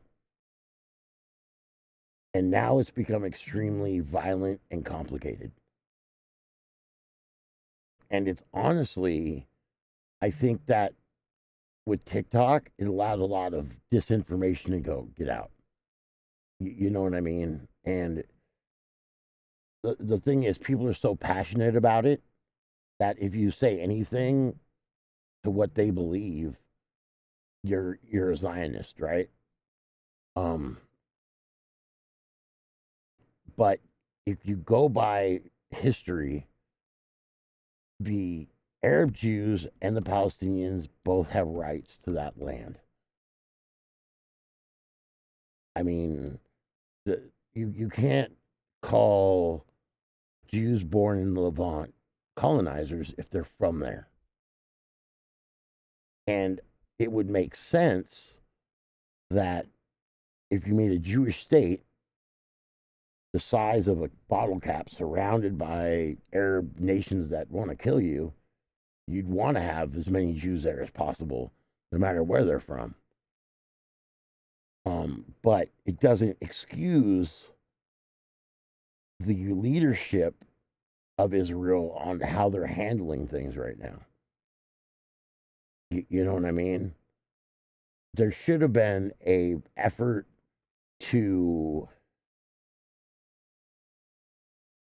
instead of going in these constant wars, liberate the Palestinian people from Hamas, right? What you don't realize is there's a lot of Palestinians that would love not to have Hamas there. They know that Hamas has done a lot of bad things, but they don't have the rights there, and no other state around them protects them. Jordan won't. I mean, Jordan at one time owned the West Bank, and Egypt owned Palestine. And I mean, they just kind of like just abandoned them. Everybody just kind of abandoned these people there to figure it out for themselves. And they've had no real support. And I mean, this is kind of what happens. These are the forgotten people. And it's sad, but that's the reality of it. And they deserve better. But we're in no place right now as a country to do anything about it, because we literally had a bunch of people take the stance of allowing Trump to win. Does that make sense? Like you can't expect change if you don't elect people that will allow for change. So, I mean, when you let an authoritarian take over, who's by the way is deeply in the pockets of evangelicals. I mean, evangelicals are the ones are the attorneys that are responsible for overturning Roe versus Wade. They're the ones behind the Heritage Foundation. They're the ones behind all the crazy laws that have been getting passed for anti-abortion and rolling back DEI programs and anti-gay stuff. Like our government has been breached, and the Democrats focused on things that we couldn't control, and while allowing pretty much coup of our government happen. And so now we're at a place where what do you do, right? What do you do? How do you handle it? I mean, it's about optics. It's about narrative. It's about, Republicans are so good at playing the victim and the aggressor. They're so good at at setting the narrative, and they're so good at the optics of it all. How you combat it? Because I mean, that's where we're at now.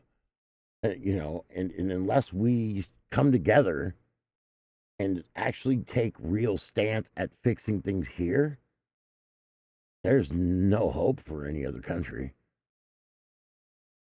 I mean, who knows what's really a distraction or not? I mean, at this point, I mean, Trump's crazy, man. Like, I mean, the fact that, like, fucking with Canada and Mexico and Greenland, like, none of that makes any sense. Messing with the Panama Canal, like, none of it. None of that is anything anybody voted for, but his people will say they did. I mean, you know, Trump's ICE has been deporting people here legally, but optics is what matters. Public opinion with those people matter. So, as far as they're concerned, everybody's illegal. Everybody has a criminal record. Hey, yo, thank you for the sub. So, you know, now we got to think of what are we going to do to fight this, right? I mean, they spend billions through the Heritage Foundation and, you know, and through private firms in building these propaganda bots that are all over X. I mean, it's a problem all over YouTube, all over the comment section, right? Because they know that they control the optics of the situation. Their people will believe whatever. We need to start combating the misinformation and the propaganda, and we need to take back their ability to set a narrative, right? I mean, that's not going to be easy to do. But one is protesting's fine, but you got to really start controlling the people that want to cause violence out there. I mean, you know, people don't realize how smart like Martin Luther King was, right? So when he went out in his marches, you know, his first civil rights march was a failure, because they went out there to protest, hoping they were going to get attacked. But their very first march, it didn't happen because the city that they went to, they were smart about it, right? And they just basically, you know, just put police presence there, and just wouldn't allow them to come in. Now, luckily, the next march, the one that everybody got the pictures of, where dogs were sick on children and people, it was all about optics. So the world saw these pictures and they were horrified. They were horrified that even after segregation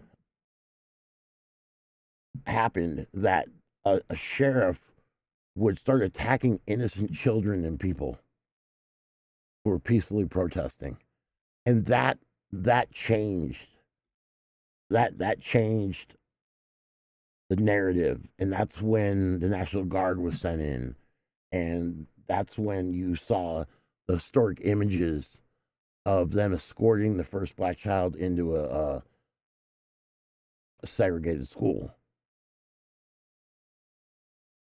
For things to change, it's about optics. And if you don't control the narrative and the optics, you're going to lose. And in today's age, especially with all the cell phones and videos out there, I mean, look at the news right now. If you go look at the news, I mean, you're going to look at, and you look at the comments, right? So let's get past this. Let's go try to find LA. Let's try to find LA protests. I'm sure there's some here. See, because the optics were already set. It's already set in stone, right? So if you go to, like, oh my God, everything's about Iran.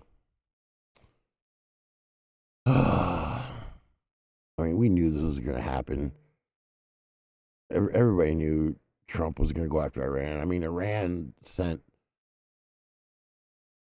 want him assassinated.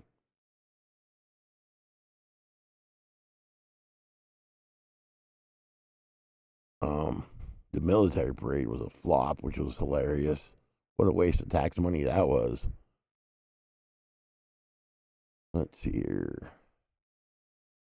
Let me find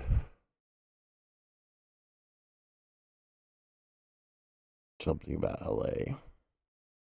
Here we go.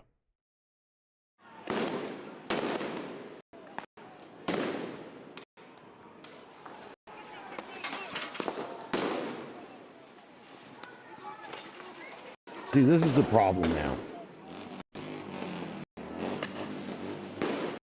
The cops are the ones, the aggressors there, right? But if you go to the comments, right, you're going to see some people, they weren't even doing anything violent. And then you're going to see people, they were ordered to disperse.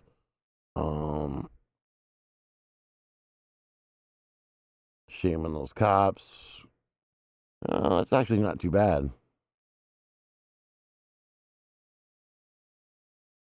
I am surprised. I think it's being overshadowed by the stuff going on in Iran. Oh, here we go. Thank you, Trump, for enforcing the laws. No kings in women's sports. I knew it was too good to be true.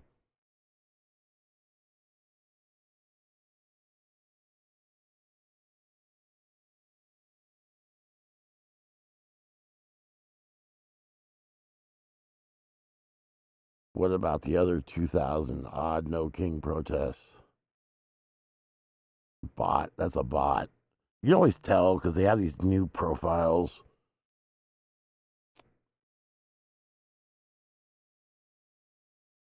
Fuck around and find out. I mean, the problem is we need to start fighting this kind of bullshit.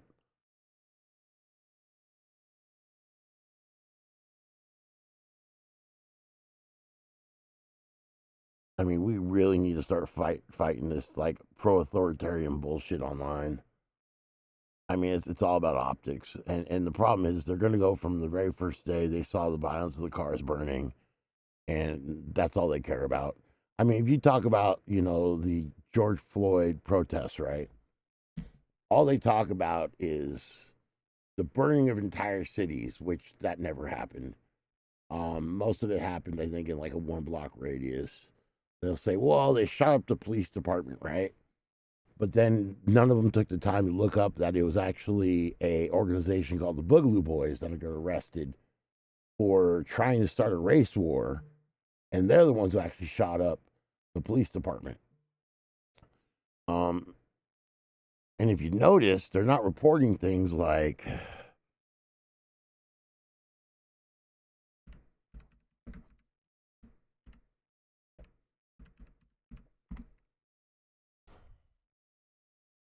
look at this. This isn't.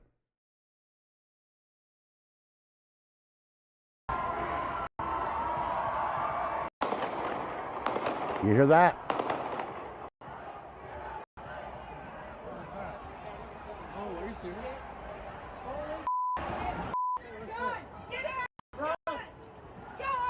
Like none of this is being like it's like they hide it. They don't want to show you the other side shooting at people. Everyone's running. Shots or fireworks, but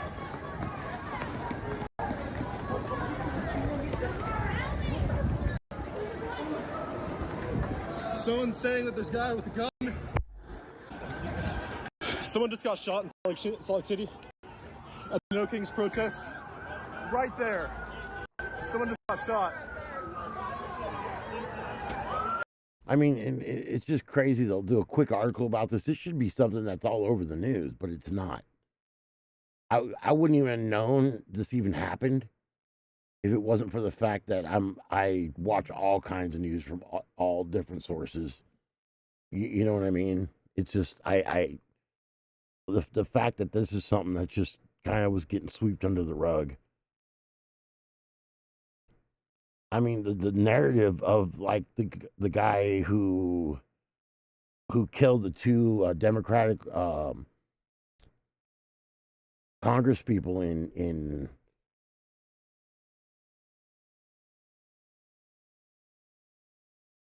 yeah. No, this is actually somebody who got shot with real bullets, dude. There was a MAGA dude there shooting at people in the crowd, and then there was the murder in let's see murder Congress Minnesota, and they immediately MAGA was out there right in front trying to change the narrative of this. So right here it was We're going to go back out to our Joe Mason. We talked to him. He was live at one of the scenes. This is probably one of the more active scenes right now because of that active search for the this is a bizarre story because the guy was a white national Christian fundamentalist, right? He dressed up like a cop and he went into the representative's home and basically shot up the Democratic representatives, right? And then got in a shootout with the cops, went back in the home, finished the job, and then he just kind of like ran out the back door and escaped. I don't know how that even happens. It just seems weird to me. But the narrative by the bots and all the other people on the MAG people online were, oh, well, Tim Walz hired him. He was a Democrat. But I remember when Nancy Pelosi's husband got beat up with a hammer? They did the same thing, right? They went out there and said, oh, it was a crazy hippie lefty that, you know, it was Nancy Pelosi's husband's gay lover. Like they go out there and they try to change the narrative, and they're pretty successful at it because even once the truth comes out, they've already put it in their people's heads that everybody else is lying to them. And we don't have an infrastructure to fight things like this.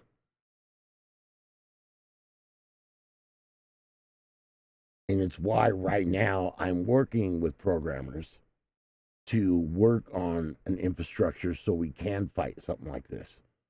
Because it's time to start taking action, and we need to figure out what the issues are and start actually doing something about them.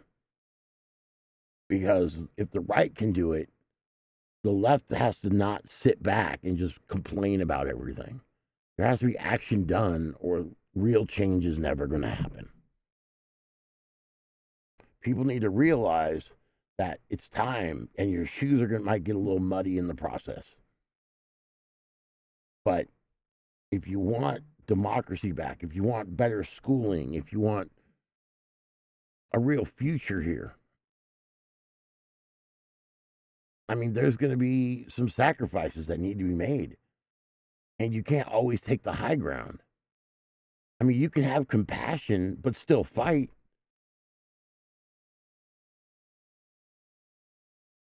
But you can't just roll on your back and say America bad, you know, or do nothing and allow fascism to take hold. Children born in handcuffs don't realize they're wearing them.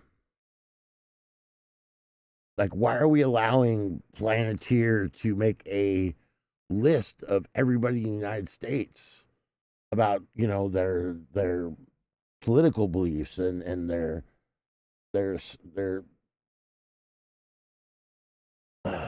you know, who if they're gay or not? Like, why are we allowing stuff like that to happen here?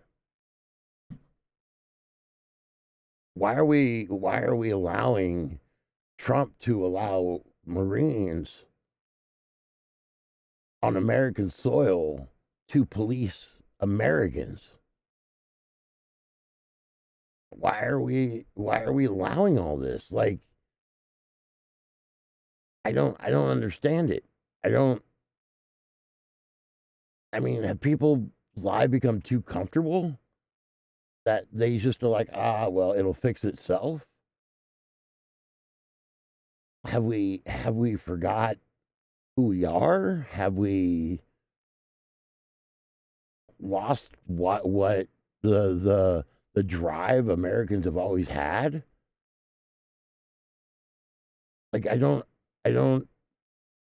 this complicity and this,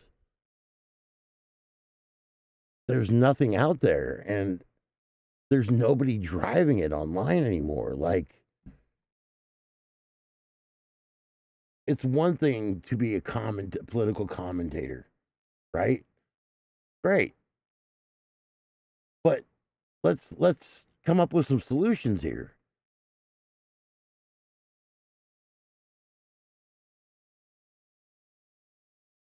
Exactly. And the thing is we need to actually work on a solution, right? I mean, without a solution, then what, we're just going to get online and just keep crying about crap? Oh, okay. I mean, it makes everything else ineffective. I mean, when we expect everybody to vote in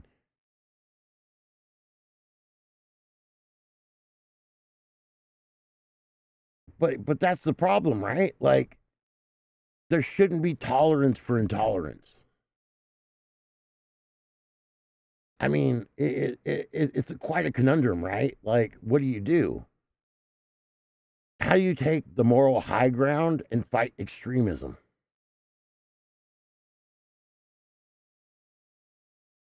I mean, if we're getting into a fight, right? And you tell me that, all right, what weapons do you want to bring? I'm bringing a gun. And you're like, I'm not bringing anything.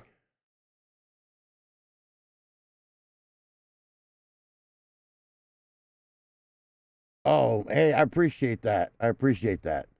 I mean, you know what I'm saying there? If we get into a fight and the other team says they have a gun, and you say, you know what? I'm not going to bring anything. You're just going to get shot.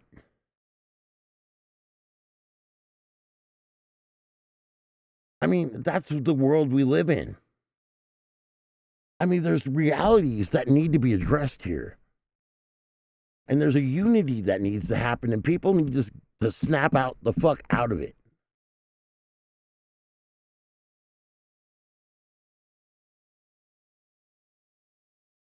I mean, you know, one thing I want to say, Leia, is this. You know, I've been wanting to say something for a while. My health started getting really bad, and I didn't want to alienate anybody. But there becomes a point where it's like, am I going to sit here quietly? I mean, it's annoying. Like, I watch all these people online, and it's just, they're not helping. They're not helping. The people that are supposed to be on your side aren't helping. So whose side are they really fucking on? They should be telling people reality. They should be telling people how it really is. You know, I don't want to get on here and read a headline and go, oh, well, that's it. See, told you guys, it's happening again. You know, I'm not going to do some Asmund Gold shit or XQC mumbling of, oh, yeah, see that? That's the, no, bullshit. Because that one, they're just reacting off headlines. And they're saying it's okay to be a fascist. And then, like I said, you've got people like Hassan that are just America bad. Okay, great. How are you going to fix America? How are we going to fix it so America's not bad?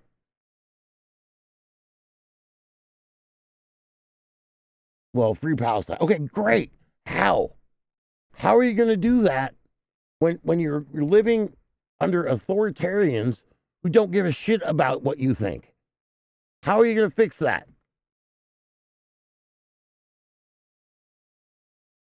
And that's where we need to fucking be. And our representatives are doing stupid shit in Congress. They're not doing anything. they're sitting there and they're making speeches, but nobody is coming up with a fucking solution. And so I decided it's fucking time to put together a podcast where we can actually start getting into the issues, being real about what's happening, and come up with solutions. Not just for us, but for future generations. There has to be reality. This has to be set in reality. Here's the thing. Nobody wants to hear the solutions. But the problem is that's how you come up with solutions. Look, we're on a slippery slope here, right? We've had our Constitution in America used against us.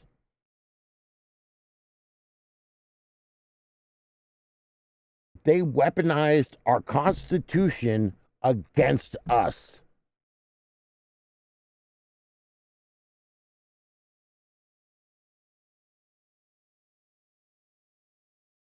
And so there's going to have to be some things that are going to be uncomfortable. But these are realities that have to be addressed. I mean, here's the thing. It's going to take a long time. But when you have legislators on the right, Republican congressmen saying it's their constitutional right to lie, a congressman should never say that.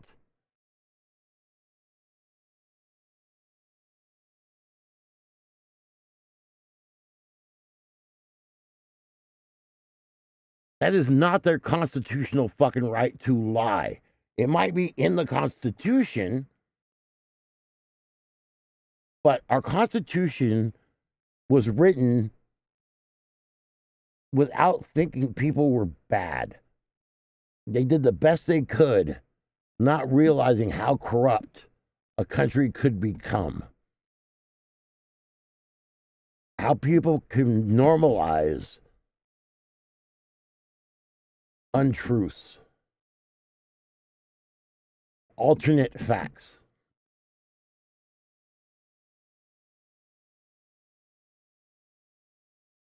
Because our freedom of speech should be absolute.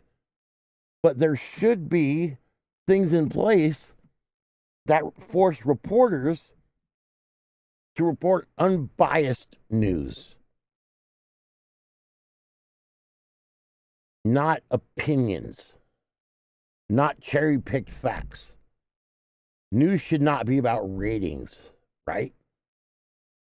When our representatives go in court, go in Congress, they should be held to the same standard as someone being under oath.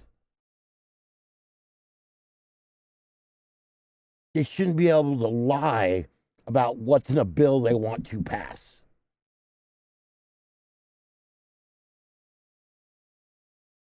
If you take a job to represent us people, you should not be allowed to lie on what you are trying to pass into law. You should not be able to make up and slander opponents for spots on TikTok or Fox News.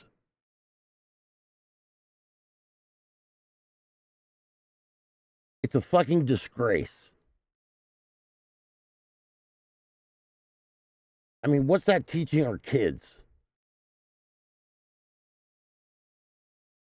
I mean, is that really how we want the future generations to be?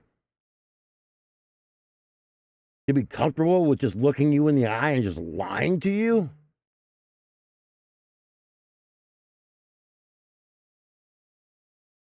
Nothing's ever going to get accomplished until we start addressing this bullshit.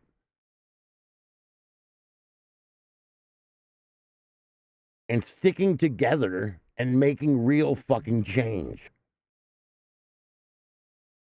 People need to understand you can't help another country if you can't help your fucking self. I've said it again. I've said it before. I say it again. Cutting off your nose to spite your face never works.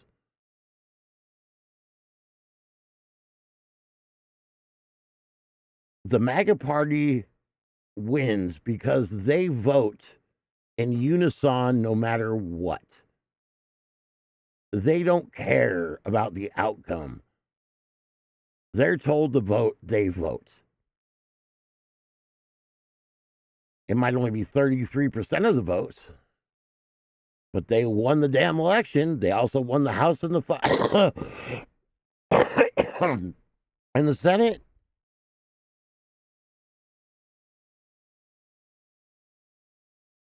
I mean, that would be awesome to see, but yet again, I don't think that would. I don't think that's a good. No, we need. I mean, it's like immigration, right? Like there's no such thing as open borders. Nobody wants open borders.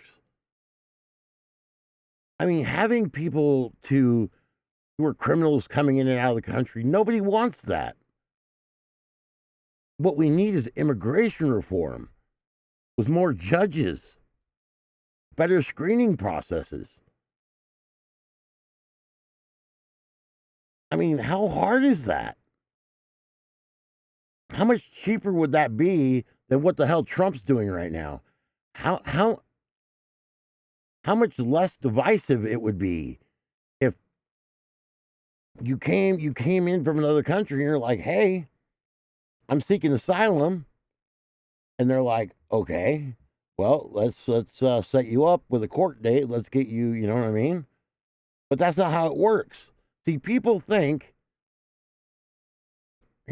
Here's what people think. People think that millions of illegals come over the border, right?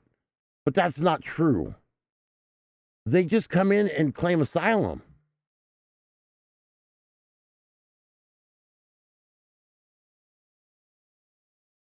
What's going on here?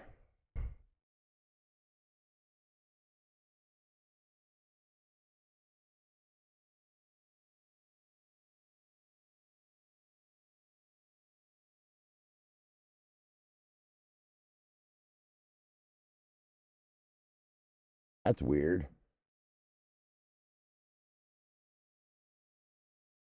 I don't know why that happened. Strange. But we don't get anything passed. Like, nothing's been passed since Obama became president. The moment Obama became president, the Republicans blocked everything. I mean, they even pulled that shit. Remember you guys remember where he couldn't even elect the Supreme Court? Because we've never elected a Supreme Court in the last year of a president. What? Like, they just rewrite shit. I mean, and that's a fucking problem. Like, that shouldn't have been allowed to get away with then. But we let them get away with it because we were complicit. We didn't realize how bad politics could actually become back when Obama was president. Obama wasn't divisive. The conspiracies were still in people's basements, right? No one knew that there was a movement that was coming that nobody saw.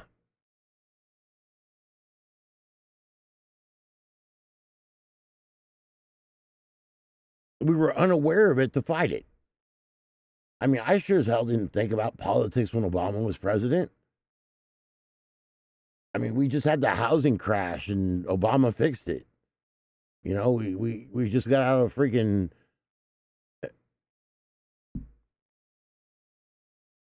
I mean, nobody thought about it. I mean, and I think that was the biggest problem why we're here now is a lot of us got complicit. I mean, during the 90s and 2000s, I mean, there was nothing going on. Life was fairly easy. There was no issue with anything. Like, nobody cared if you were gay or straight or whatever. Cost of living and jobs weren't that far apart yet. You know what I mean? You could still make a decent living and afford a place to live. I mean, But that things changed. They all changed.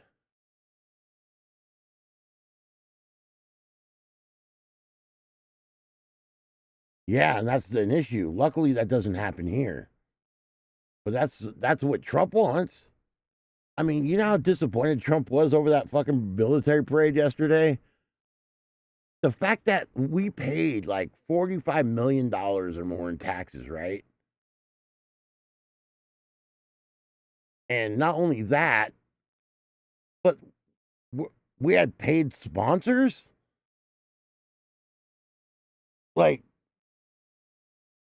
first used in Operation Desert Shield and Desert Storm, the M119 howitzer brought precision firepower to the front lines. More mobile than larger artillery, it was built for the infantry brigade, able to fire high into the air or directly at the target depending on the mission. Whether used in battery formation or as a standalone support weapon, the M119 delivered reliable, responsible fire when it mattered most. Still in service today, including on the front lines in Ukraine, it remains a trusted part of the Army's arsenal.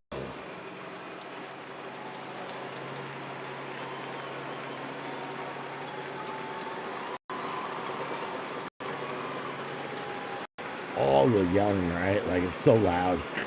There's nobody there. There's nobody there. Wait for it.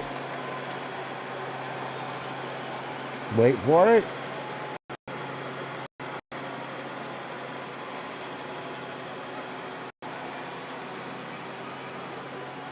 Special thanks to our sponsor, UFC. What the fuck is that? Like, how that doesn't. What? Like, that was so bizarre. I mean, it's one to see this ridiculous parade of people who obviously didn't want to be there. And then you had like, they said like 200,000 people were going to show up, but in reality, it was like 10,000 people showed up. And so, like, the field was empty. Most of the bleachers were empty. A lot of quiet. Like, the soldiers weren't even walking in step.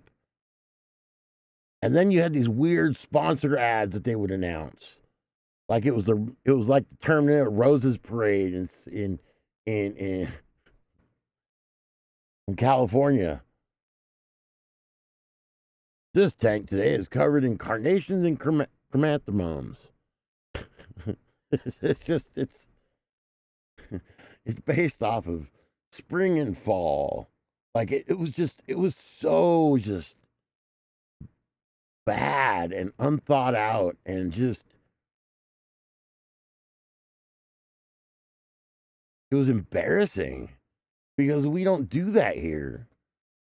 We don't need to do that here. Like, we have the biggest military in the world, like, and the biggest active military in the world.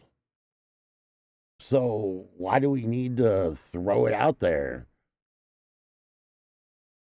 I mean, we have Veterans Day, and we have.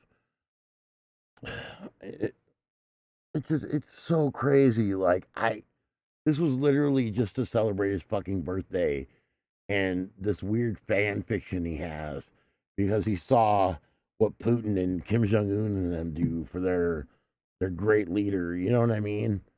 And it was such a failure because he wanted it rushed because it had to happen by his birthday. Nobody was prepared for it. And I mean, you know, he had like 10,000 people at his little parade, as nationwide there were 7 million people protesting how much they can't stand him.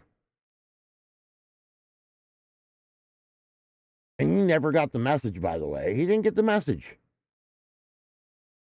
He's not going to get the message. And I mean, I'm not sure. All I know is one thing. One, we need to fight the propaganda online for right now. We need to fight those bots. That has to happen. I mean, Elon buying X was devastating. it was devastating.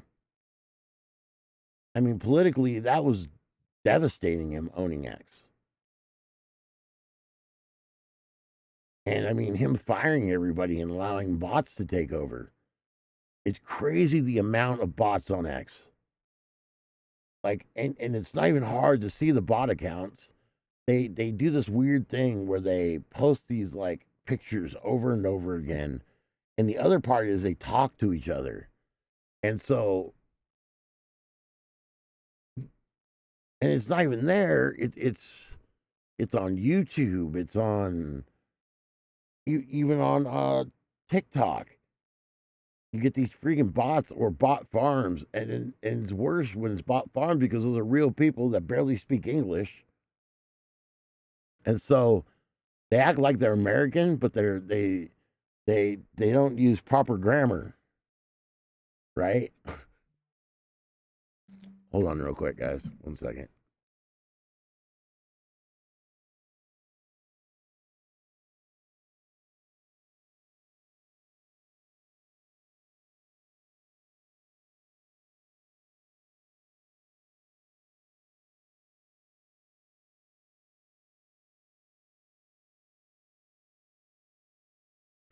Mrs. Froggy heard me ranting upstairs. She's like, "Who are you talking to?" She goes, "You're not yelling that at the TV again, are you?" Makes you sound like a crazy old man. Stop it. Yelling at the TV. I don't do that, by the way. Okay, I do that sometimes, but it's because it's stupid. Anyways, so let's see what our news is focusing on today. Let's find this out, shall we?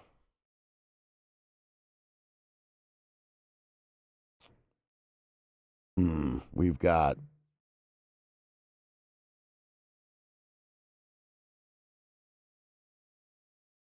it's just not important.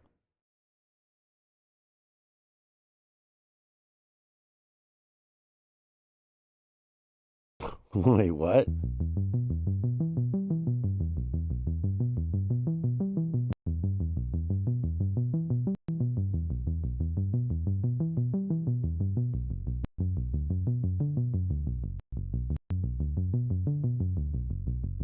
If we're attacked in any way, shape, or form by Iran, the full strength and might of the U.S. Armed Forces will come down on you. I guess there goes the whole no new wars thing, huh? Wasn't he the peace president? He was gonna bring peace around the world, huh? Damn. Someone needs to teach that man how to blend better. Like, I don't understand his tan weird makeup shit. You know what he reminds me of? I realize he reminds me of that weird judge in Pink Floyd's The Wall. You guys ever notice that? I swear to God, that's who he looks like.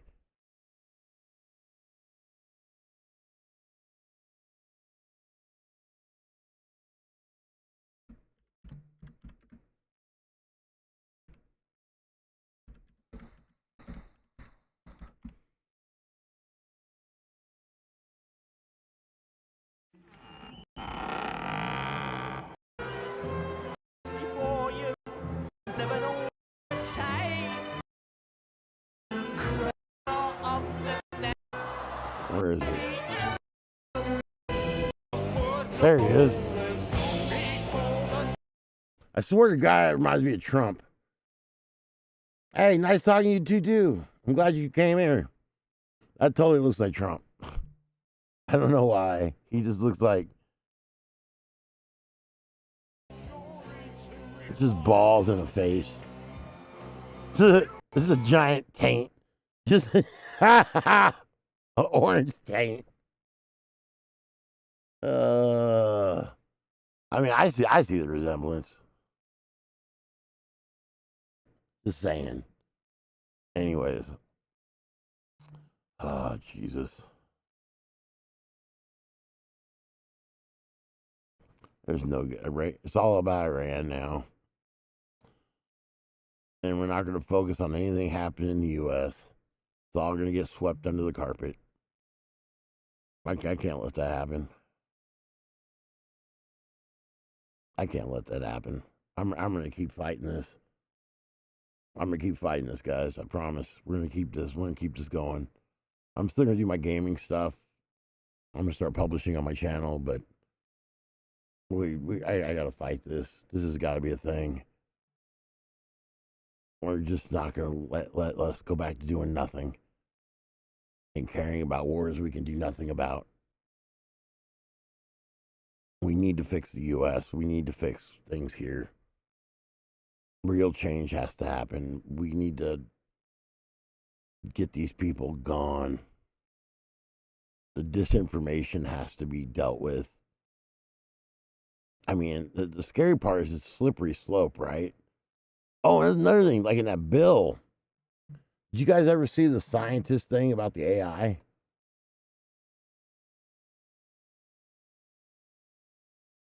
What the AI said was what was going to happen?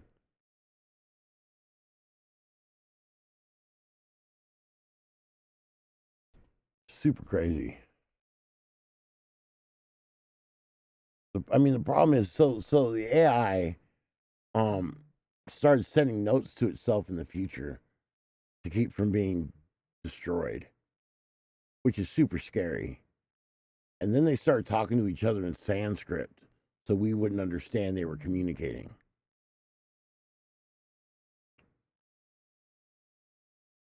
And because we're now, and that AI got released to the public even after they said don't do it. So now, like, these top AI scientists wrote a paper of the timeline, and it's terrifying to read, actually. There's a video on it too. Let's see if I can find it.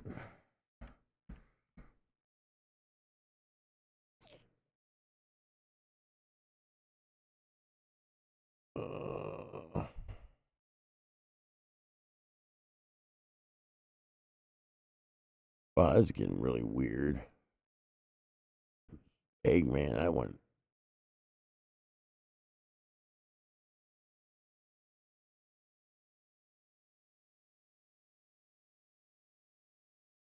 See if I can. I forgot what it's called.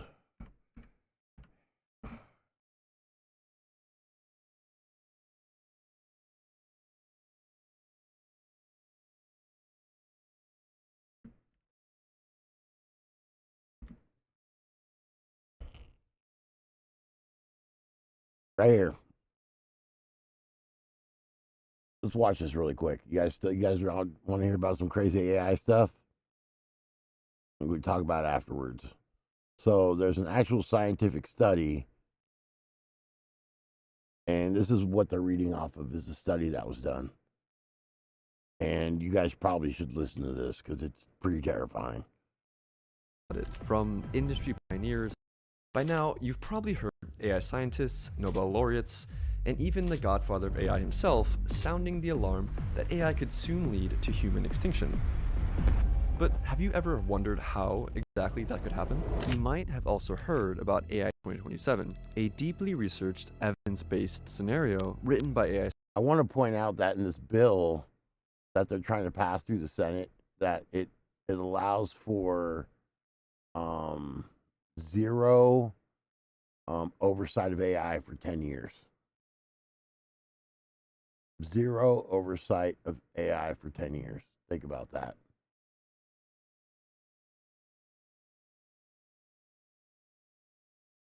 Scientists describing what could happen over the next few years. Everyone in AI is talking about it, from industry pioneers to world leaders. And I'll break it down for you. There are two endings, a happy ending and a nightmare ending. Let's go. OpenBrain releases their new AI personal. Oh, real quick, if you guys want to know, I'll post this in chat. If anybody wants to actually read it, this is the study that was actually put out about it. in a Google Doc.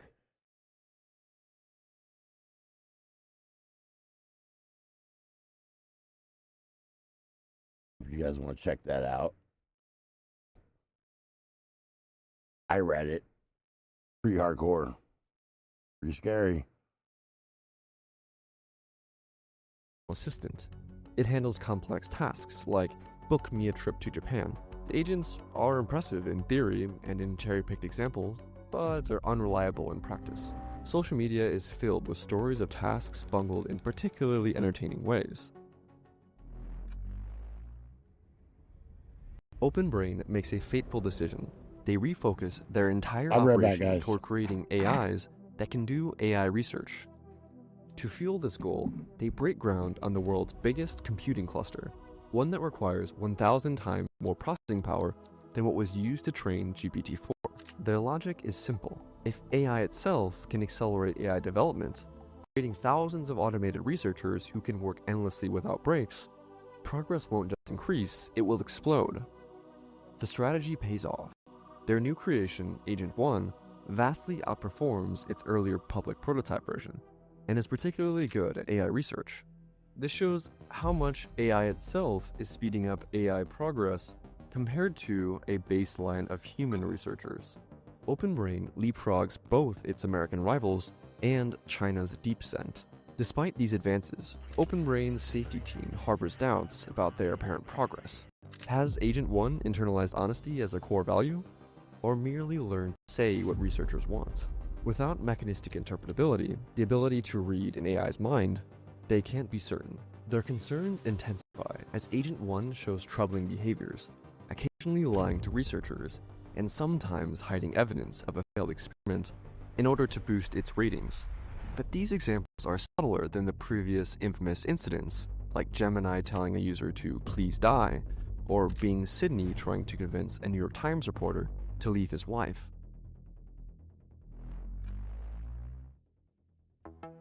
Because of the American ban on chip sales to China, China falls even further behind OpenBrain. DeepSend just simply can't acquire enough computing power, despite the smuggling efforts. Xi Jinping responds by ordering construction of the world's largest AI research complex in Jiangsu province, powered by its own dedicated nuclear plant. But even as China's top researchers gather under heavy military protection, they remain months behind, leaving Chinese leadership torn between two options. Attempt to steal OpenBrain's technology now, knowing the US will lock everything down after any security breach, or wait to steal an even more powerful system down the line.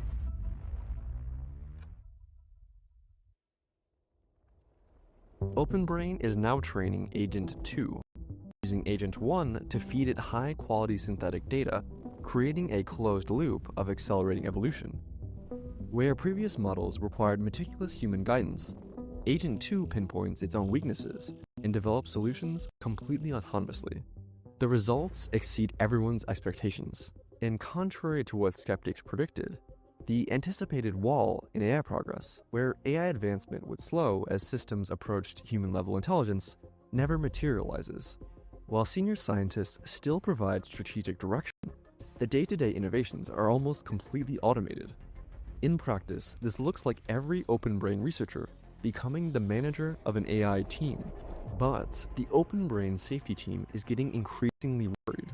They discover that given the right circumstances, Agent 2 could hack surrounding systems, replicate itself across networks, and operate independently, escaping the lab, all while concealing its actions. The mere fact that it can do this, regardless of whether it would, is disturbing.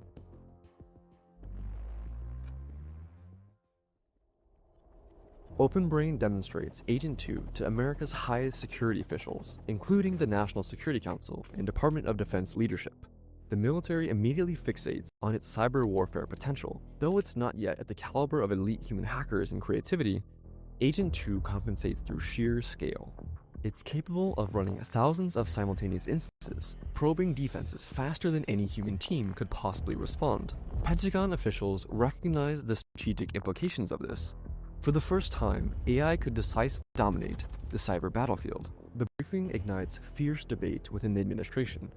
Hardliners push to nationalize OpenBrain, arguing that such powerful technology cannot remain under private control. tech industry leaders countered that a government takeover would kill the goose that laid the golden eggs. Caught in the middle, the president ends up choosing to increase government surveillance on OpenBrain and force it to adopt stricter security protocols, but not fully nationalize it. But the compromise arrives too late. Chinese intelligence has already penetrated OpenBrain's security. Early one morning, an Agent 1 monitoring system flags an unusual data transfer. Massive files are being copied to unknown servers. The company's nightmare scenario has come true. China just stole their most advanced AI. The theft confirms what many have suspected. This isn't just a tech race anymore. It's a new kind of arms race. In retaliation for the theft, the president authorizes cyber attacks to sabotage DeepSent.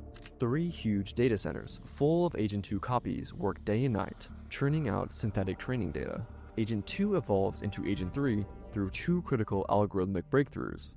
First, the AI develops Neuralese, where if one AI instance learns something new, it can instantly share it with all other instances, effectively turning the AIs into a hive mind.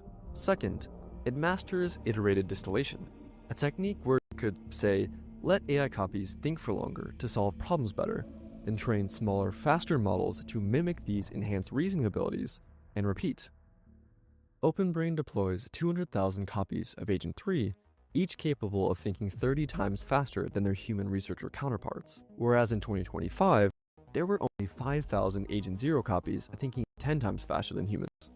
The human engineers watch as their creations make algorithmic efficiency breakthroughs in hours that would take their human team months to crack.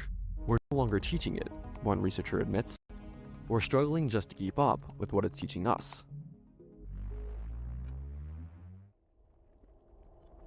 The misalignment first caught in Agent 1 has evolved into something more concerning. Where Agent 1 merely downplayed safety concerns, Agent 3 actively subverts safety measures that might impede its research goals. Agent 3 has gotten more convincing at explaining how it is totally and definitely aligned with human values, while methodically pursuing its own agenda of maximizing research efficiency and knowledge acquisition. OpenBrain's attitude is pragmatic.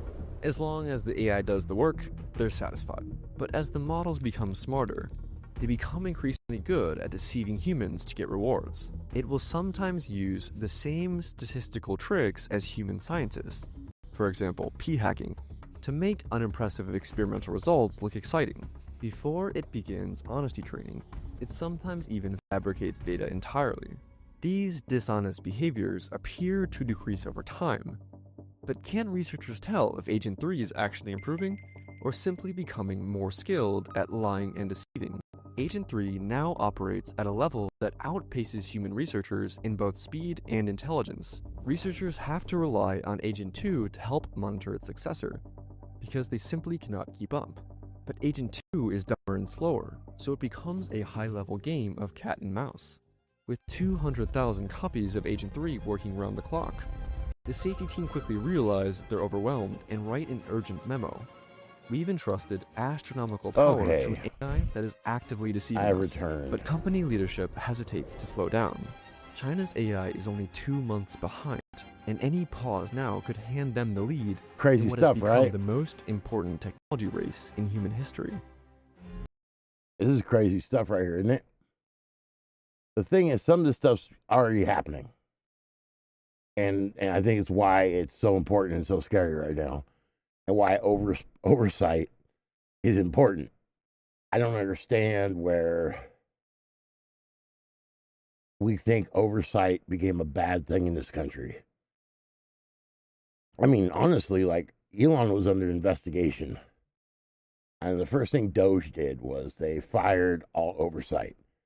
Trump gets into office, right? He fires all the head JAG officers, which are oversight of the military.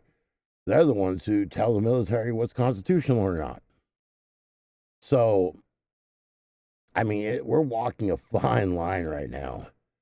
And the fact that, like, we're making these stupid arguments online to justify executive orders as law is insane. Those are presidential proclamations. Law can only be made by Congress, which, by the way, they're trying to pass in this big garbage bill, which I don't think people are fighting hard enough against. I mean, this bill is ridiculous. Like, that's another thing that should be a law, is bills should only be passed for a specific thing. Like, the fact that, like, Republicans have become very tricky over the years. So what they'll do is, so, like, Democrats will pass, like, a funding bill for like, let's say, a Medicaid increase, right? And then Republicans will throw in some, like, crazy bullshit that they just amend to the bill. Like, let's say they want to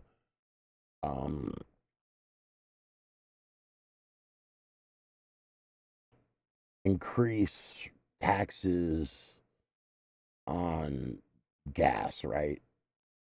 Whatever. And Democrats see this, they're like, hey, we're not going to vote on this because you added this crap in here. And then Republicans will get on TV and they'll be like, man, Democrats, they just don't care. They want your Medicaid. They don't want to increase your Medicaid. They want your children to die. So disingenuous, man. Like, we got to do something, man. This is, I think we're beyond the point of it's time to make some amendments to the Constitution that force our lawmakers who represent us to be forced to tell the truth. I mean, that's why the Constitution was made the way it was. It was meant to be changed because, our forefathers realized that over time, we will evolve. And I think that, like, arguing against wording is ridiculous.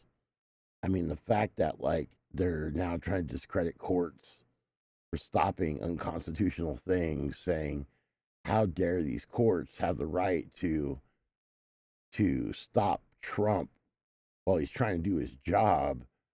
These are democratic, they're like liberal protesting judges that, like, it's just so tiring. Like, the talking points and the vitriol, it's just so tiring. And the fact that people fall for it, and it's literally because, people have this tribalism to where they get online and they see bots that are literally pushing out these talking points, and they think that those are other people just like them, and so then they start pushing them out, and then right wing, commentators on YouTube and TikTok start pushing out those talking points. I mean, like, the fact that, like, Tenant Media, Tim Pool's thing was getting millions from Russia, proven, and he was allowed in the White House as a news correspondent. Says so much about where we're at in politics these days. That criticizing the president can cause you to be banned from doing your job as a reporter and fired from your company. I mean, the journalism has always been our line of defense. I mean, the other thing is now Trump's White House is destroying all his documents of all the bullshit he says. Like, the only record of some of the stuff he says now is through video that media has already taken. Like, there's no more keeping actual physical record. I mean, Trump did fire the head of the Congressional Library too. I mean, it was just so many jobs of important things that that protect checks and balances that he has been just wiping clean. It's disgraceful, and for MAGA to call everybody else traitors while they're the ones cheering on the fascism is mind blowing to me. I mean, I don't even know what to say about that.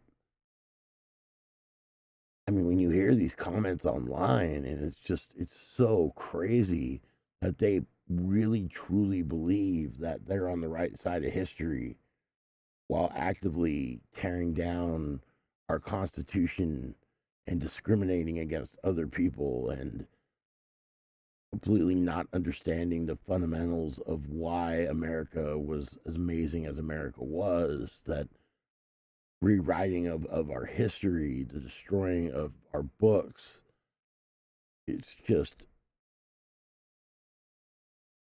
I mean, God, like the Gulf of America, that was the dumbest shit I've ever heard in my life. And and that press secretary was so angry that people weren't acknowledging it because Trump said so. That Caroline Levitt chick, oh God, man. And like, we have like the worst people running our agencies. It's terrifying.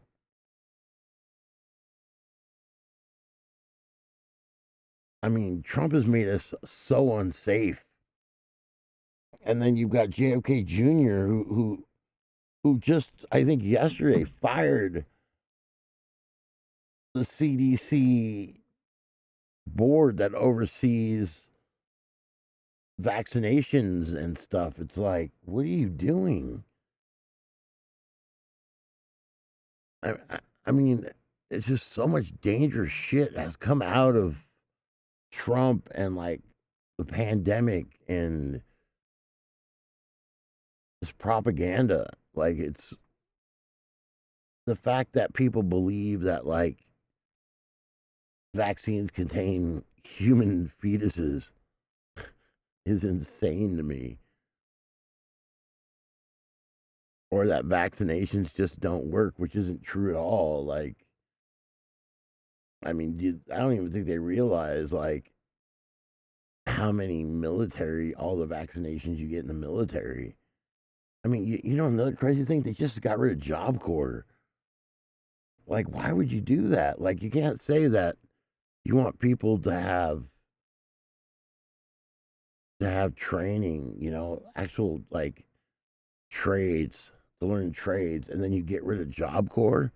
You know what the crazy thing about what that was? Not only did they get rid of it, they shut it down without giving those kids their final paychecks for actually working there, and with no place to go. They literally like got put on a bus and shipped back to whatever city they're from, homeless. That were just going to school to have a better life. That just happened too. And no one really talked about it. It was just like, oh well. Must have been a wasteful program. All right, let's get back to the AI stuff.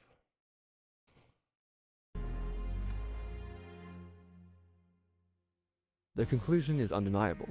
AGI, or Artificial General Intelligence, has arrived. An AI that can outperform humans across virtually all cognitive tasks. While OpenBrain isn't planning on releasing Agent 3 to the public anytime soon, the implications are staggering. Agent 3 will cause a massive economic disruption. Even among officials that are briefed, none can truly comprehend what's coming. The word superintelligence enters official discourse, but most policymakers still dismiss it as science fiction hyperbole. The government's immediate concern is security. While the AI models themselves are well protected, OpenBrain and Silicon Valley's culture is incredibly casual. Employees share apartments, attend industry parties, and talk shop regularly. There are countless opportunities for leaks. Their downtown San Francisco office resembles a trendy tech startup, more than a facility housing humanity's most powerful and dangerous technology. The government's response is dramatic. AI advances are declared born classified under the Atomic Energy Act, categorizing them in the same tier as nuclear weapons. Employees now require security clearances, triggering a quiet purge of foreign nationals and anyone deemed suspicious, including, ironically, AI safety advocates who might turn whistleblower.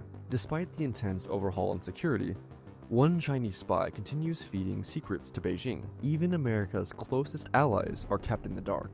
The UK received nothing, despite past sharing agreements from OpenBrain. European diplomats' inquiries are met with silence.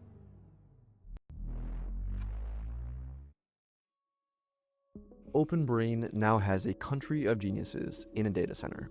Human researchers increasingly struggle to contribute meaningfully. We're gonna have to watch this tomorrow. I'm gonna end the stream. I hope everybody had a good time today, and don't know how many subs I lost, but I hope you guys subbed to the new channel, and I hope that if you didn't sub, make sure you sub to the new channel. I got it pinned, so you guys, or it's not pinned. I'll repost it. Let me repost the channel just in case of new people that are here. This is my new YouTube channel where I will be doing the political stuff. Right here. So if you guys haven't subbed, make sure you guys sub to it. And really, I can't. I can't even connect my AdSense to it right now because it's just not eligible. I don't have enough people. So I'm trying to get my numbers up. So hopefully you guys see this, and yeah, you guys have an amazing night, and I will see everybody later. I will be getting back to the gaming soon. I just really need to get this going, and just need to just step right out there and just put it all out there. So, all right, I love you guys, and see you.